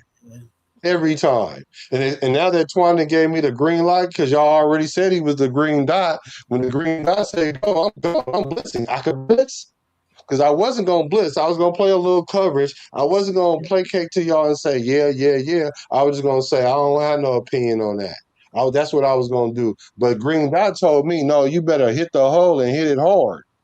So guess what I'm about to do? Stand on it. I'm just saying, no person's gonna get hit and continue to let it happen. I'm just saying, like, either you just don't say nothing and let that person live, or you jump on the conversation, because again, this is getting sad, and somebody needed to classify that group of people. I'm not saying everybody's that way, but someone needed to classify that group of people, and those people are nandosexuals. For sure. And so you want to say the NFC South was the weakest division? Okay, cool. So now he won 4 games because it was the NFC South. So why didn't Penix win all them games then? The person that they brought in to replace him. Why didn't Penix win? Matter of fact, Penix is so broke up that he ain't even practiced yet. Oh, wait, hold up. Isn't there another quarterback there that's trying to take his job? Oh, yeah, his name is Tua, the concussion kid. Oh, so now they're in a quarterback battle. Oh, but wait. Neither one of them might be ready because you know what? They just brought in the quarterback that used to play for Dallas. Dang, what's my boy name? Oh, Cooper Rush. They just brought in Cooper Rush. So what? What are we talking about? So we can split the hair and say, well, the NFC South is garbage. Okay, they were. They were. Okay, cool. That's fine. I'll give you that. But I'm saying Kirk Cousins is the best option right now, in this moment, right now.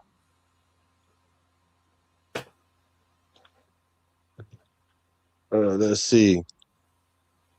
Ooh, Cousins got the posture of Splinter on the Ninja Turtles. Yeah. Yeah. Carr lost his job in that division too, Spencer Rattler. He didn't lose his job to Spencer. Okay. All right. So now, all right. You know what? I'm going to leave that alone because I don't even want to go down the DC lane. We're going to be here for another 5 hours, though. Yeah, for real. It said the NFC South is terrible. Be honest. I conceded that to you. Kirk wasn't better than Bryce Young in that division. Sad. All right. All right, cool. All right. You're right. Hey, what happened to Bryce Young the first year of his career? If you feel so confident about your takes, show up on Friday nights at 8:30 Pacific Standard Time. Show up on you see Raider Twuan. You see who's over his left shoulder. I will be there.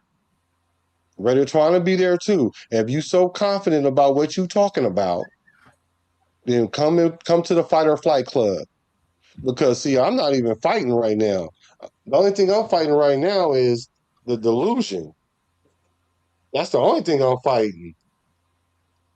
So, hey, if you feel so confident about it, show up. That's all I got. Because I hate yelling on my podcast. Because really, that ain't my default. That's not my default. I'm chill. But I ain't gonna sit here and let people just say things and I'm supposed to just be like, yeah, okay, all right. When I know what you're saying is not based in reality.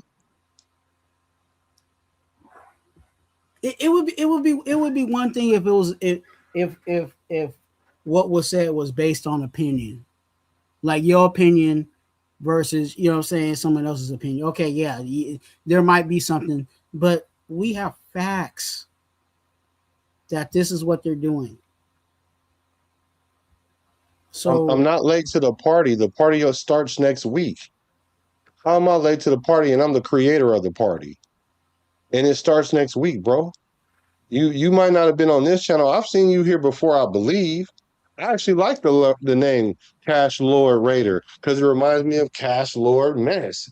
Messy Marv. That's why I call myself the boy black in reference to Mess because a lot of people talk bad about Mess because that's the boy. I love me some Messy Marvin. Like, what's happening? Pull up on him and I'm like, what's happening? I know about Cash Lord. I love that name. So I would know you if you pulled up often over here. I love the name. I love it. All I'm saying is show up on Fridays, 8:30 West Coast time, starting next Friday, and you can get off where you mad at and cam up. That's all I'm saying. Hey, but no, for real though, I love y'all though. We've been here 3.5 hours. This was like an hour and a half show, maybe two at the most. like we did 2 lives. Yeah, we did two live, and I love you. I love the pushback, or whatever y'all want to call it, because then y'all want to start talking about pause about everything, and then I got to sound like Cameron and Dame Dash all the time. Mm. I'm not about to pick my words like that because my mind don't go to that way all the time when I'm talking. So, but some things just obviously sound crazy in this time and era. So I will pause sometimes. But I do appreciate y'all, each and every one of y'all, especially the ones that don't agree with me. Just like you're supposed to pray for your enemies, it's a reason why you pray for your enemies. You know what I'm saying? I'm not saying y'all my enemy, but I'm just saying I have patience and grace and all that other stuff and love for y'all equally. It's not there's no sliding scale when it comes to that. So I appreciate y'all. I really do. And Twine, I don't know if you got a word for him today. You might can just do a benediction. But Look, here you go, my brother. nah, there ain't no word, so you can pull that back down. Uh, I got the word for today. I got hey, you. hey, Raider Twuan on YouTube, go ahead and hit that subscribe button. I think I've given you a whole bunch of words today. So if you can't pick up anything I said within these 3 hours and 30 minutes, I don't know what to tell you. You know what I'm saying? Maybe you need to I go got to it. the doctor and get some get Get that right. wax cleaned out. You know what I'm saying?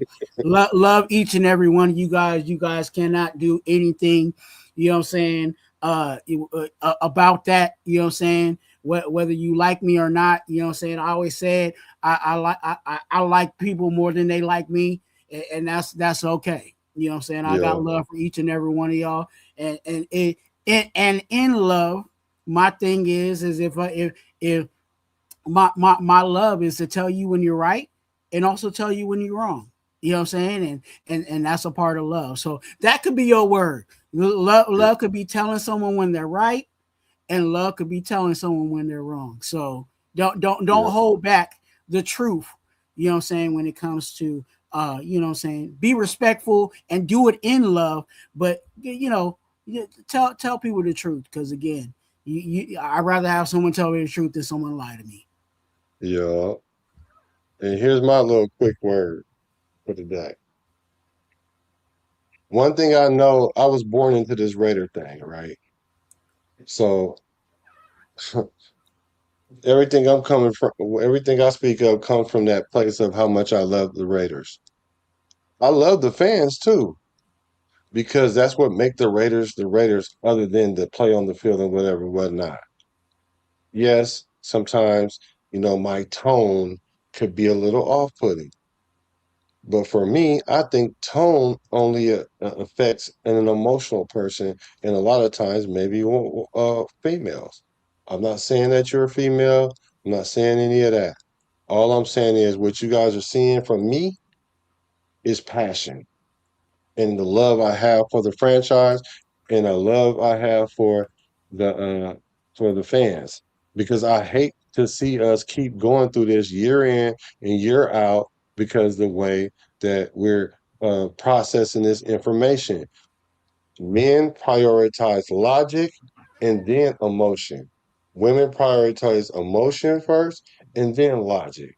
I'm just simply coming from a place of logic, and then I'm inserting my emotion with it. Hey, I'm not going to tell you how to rate her.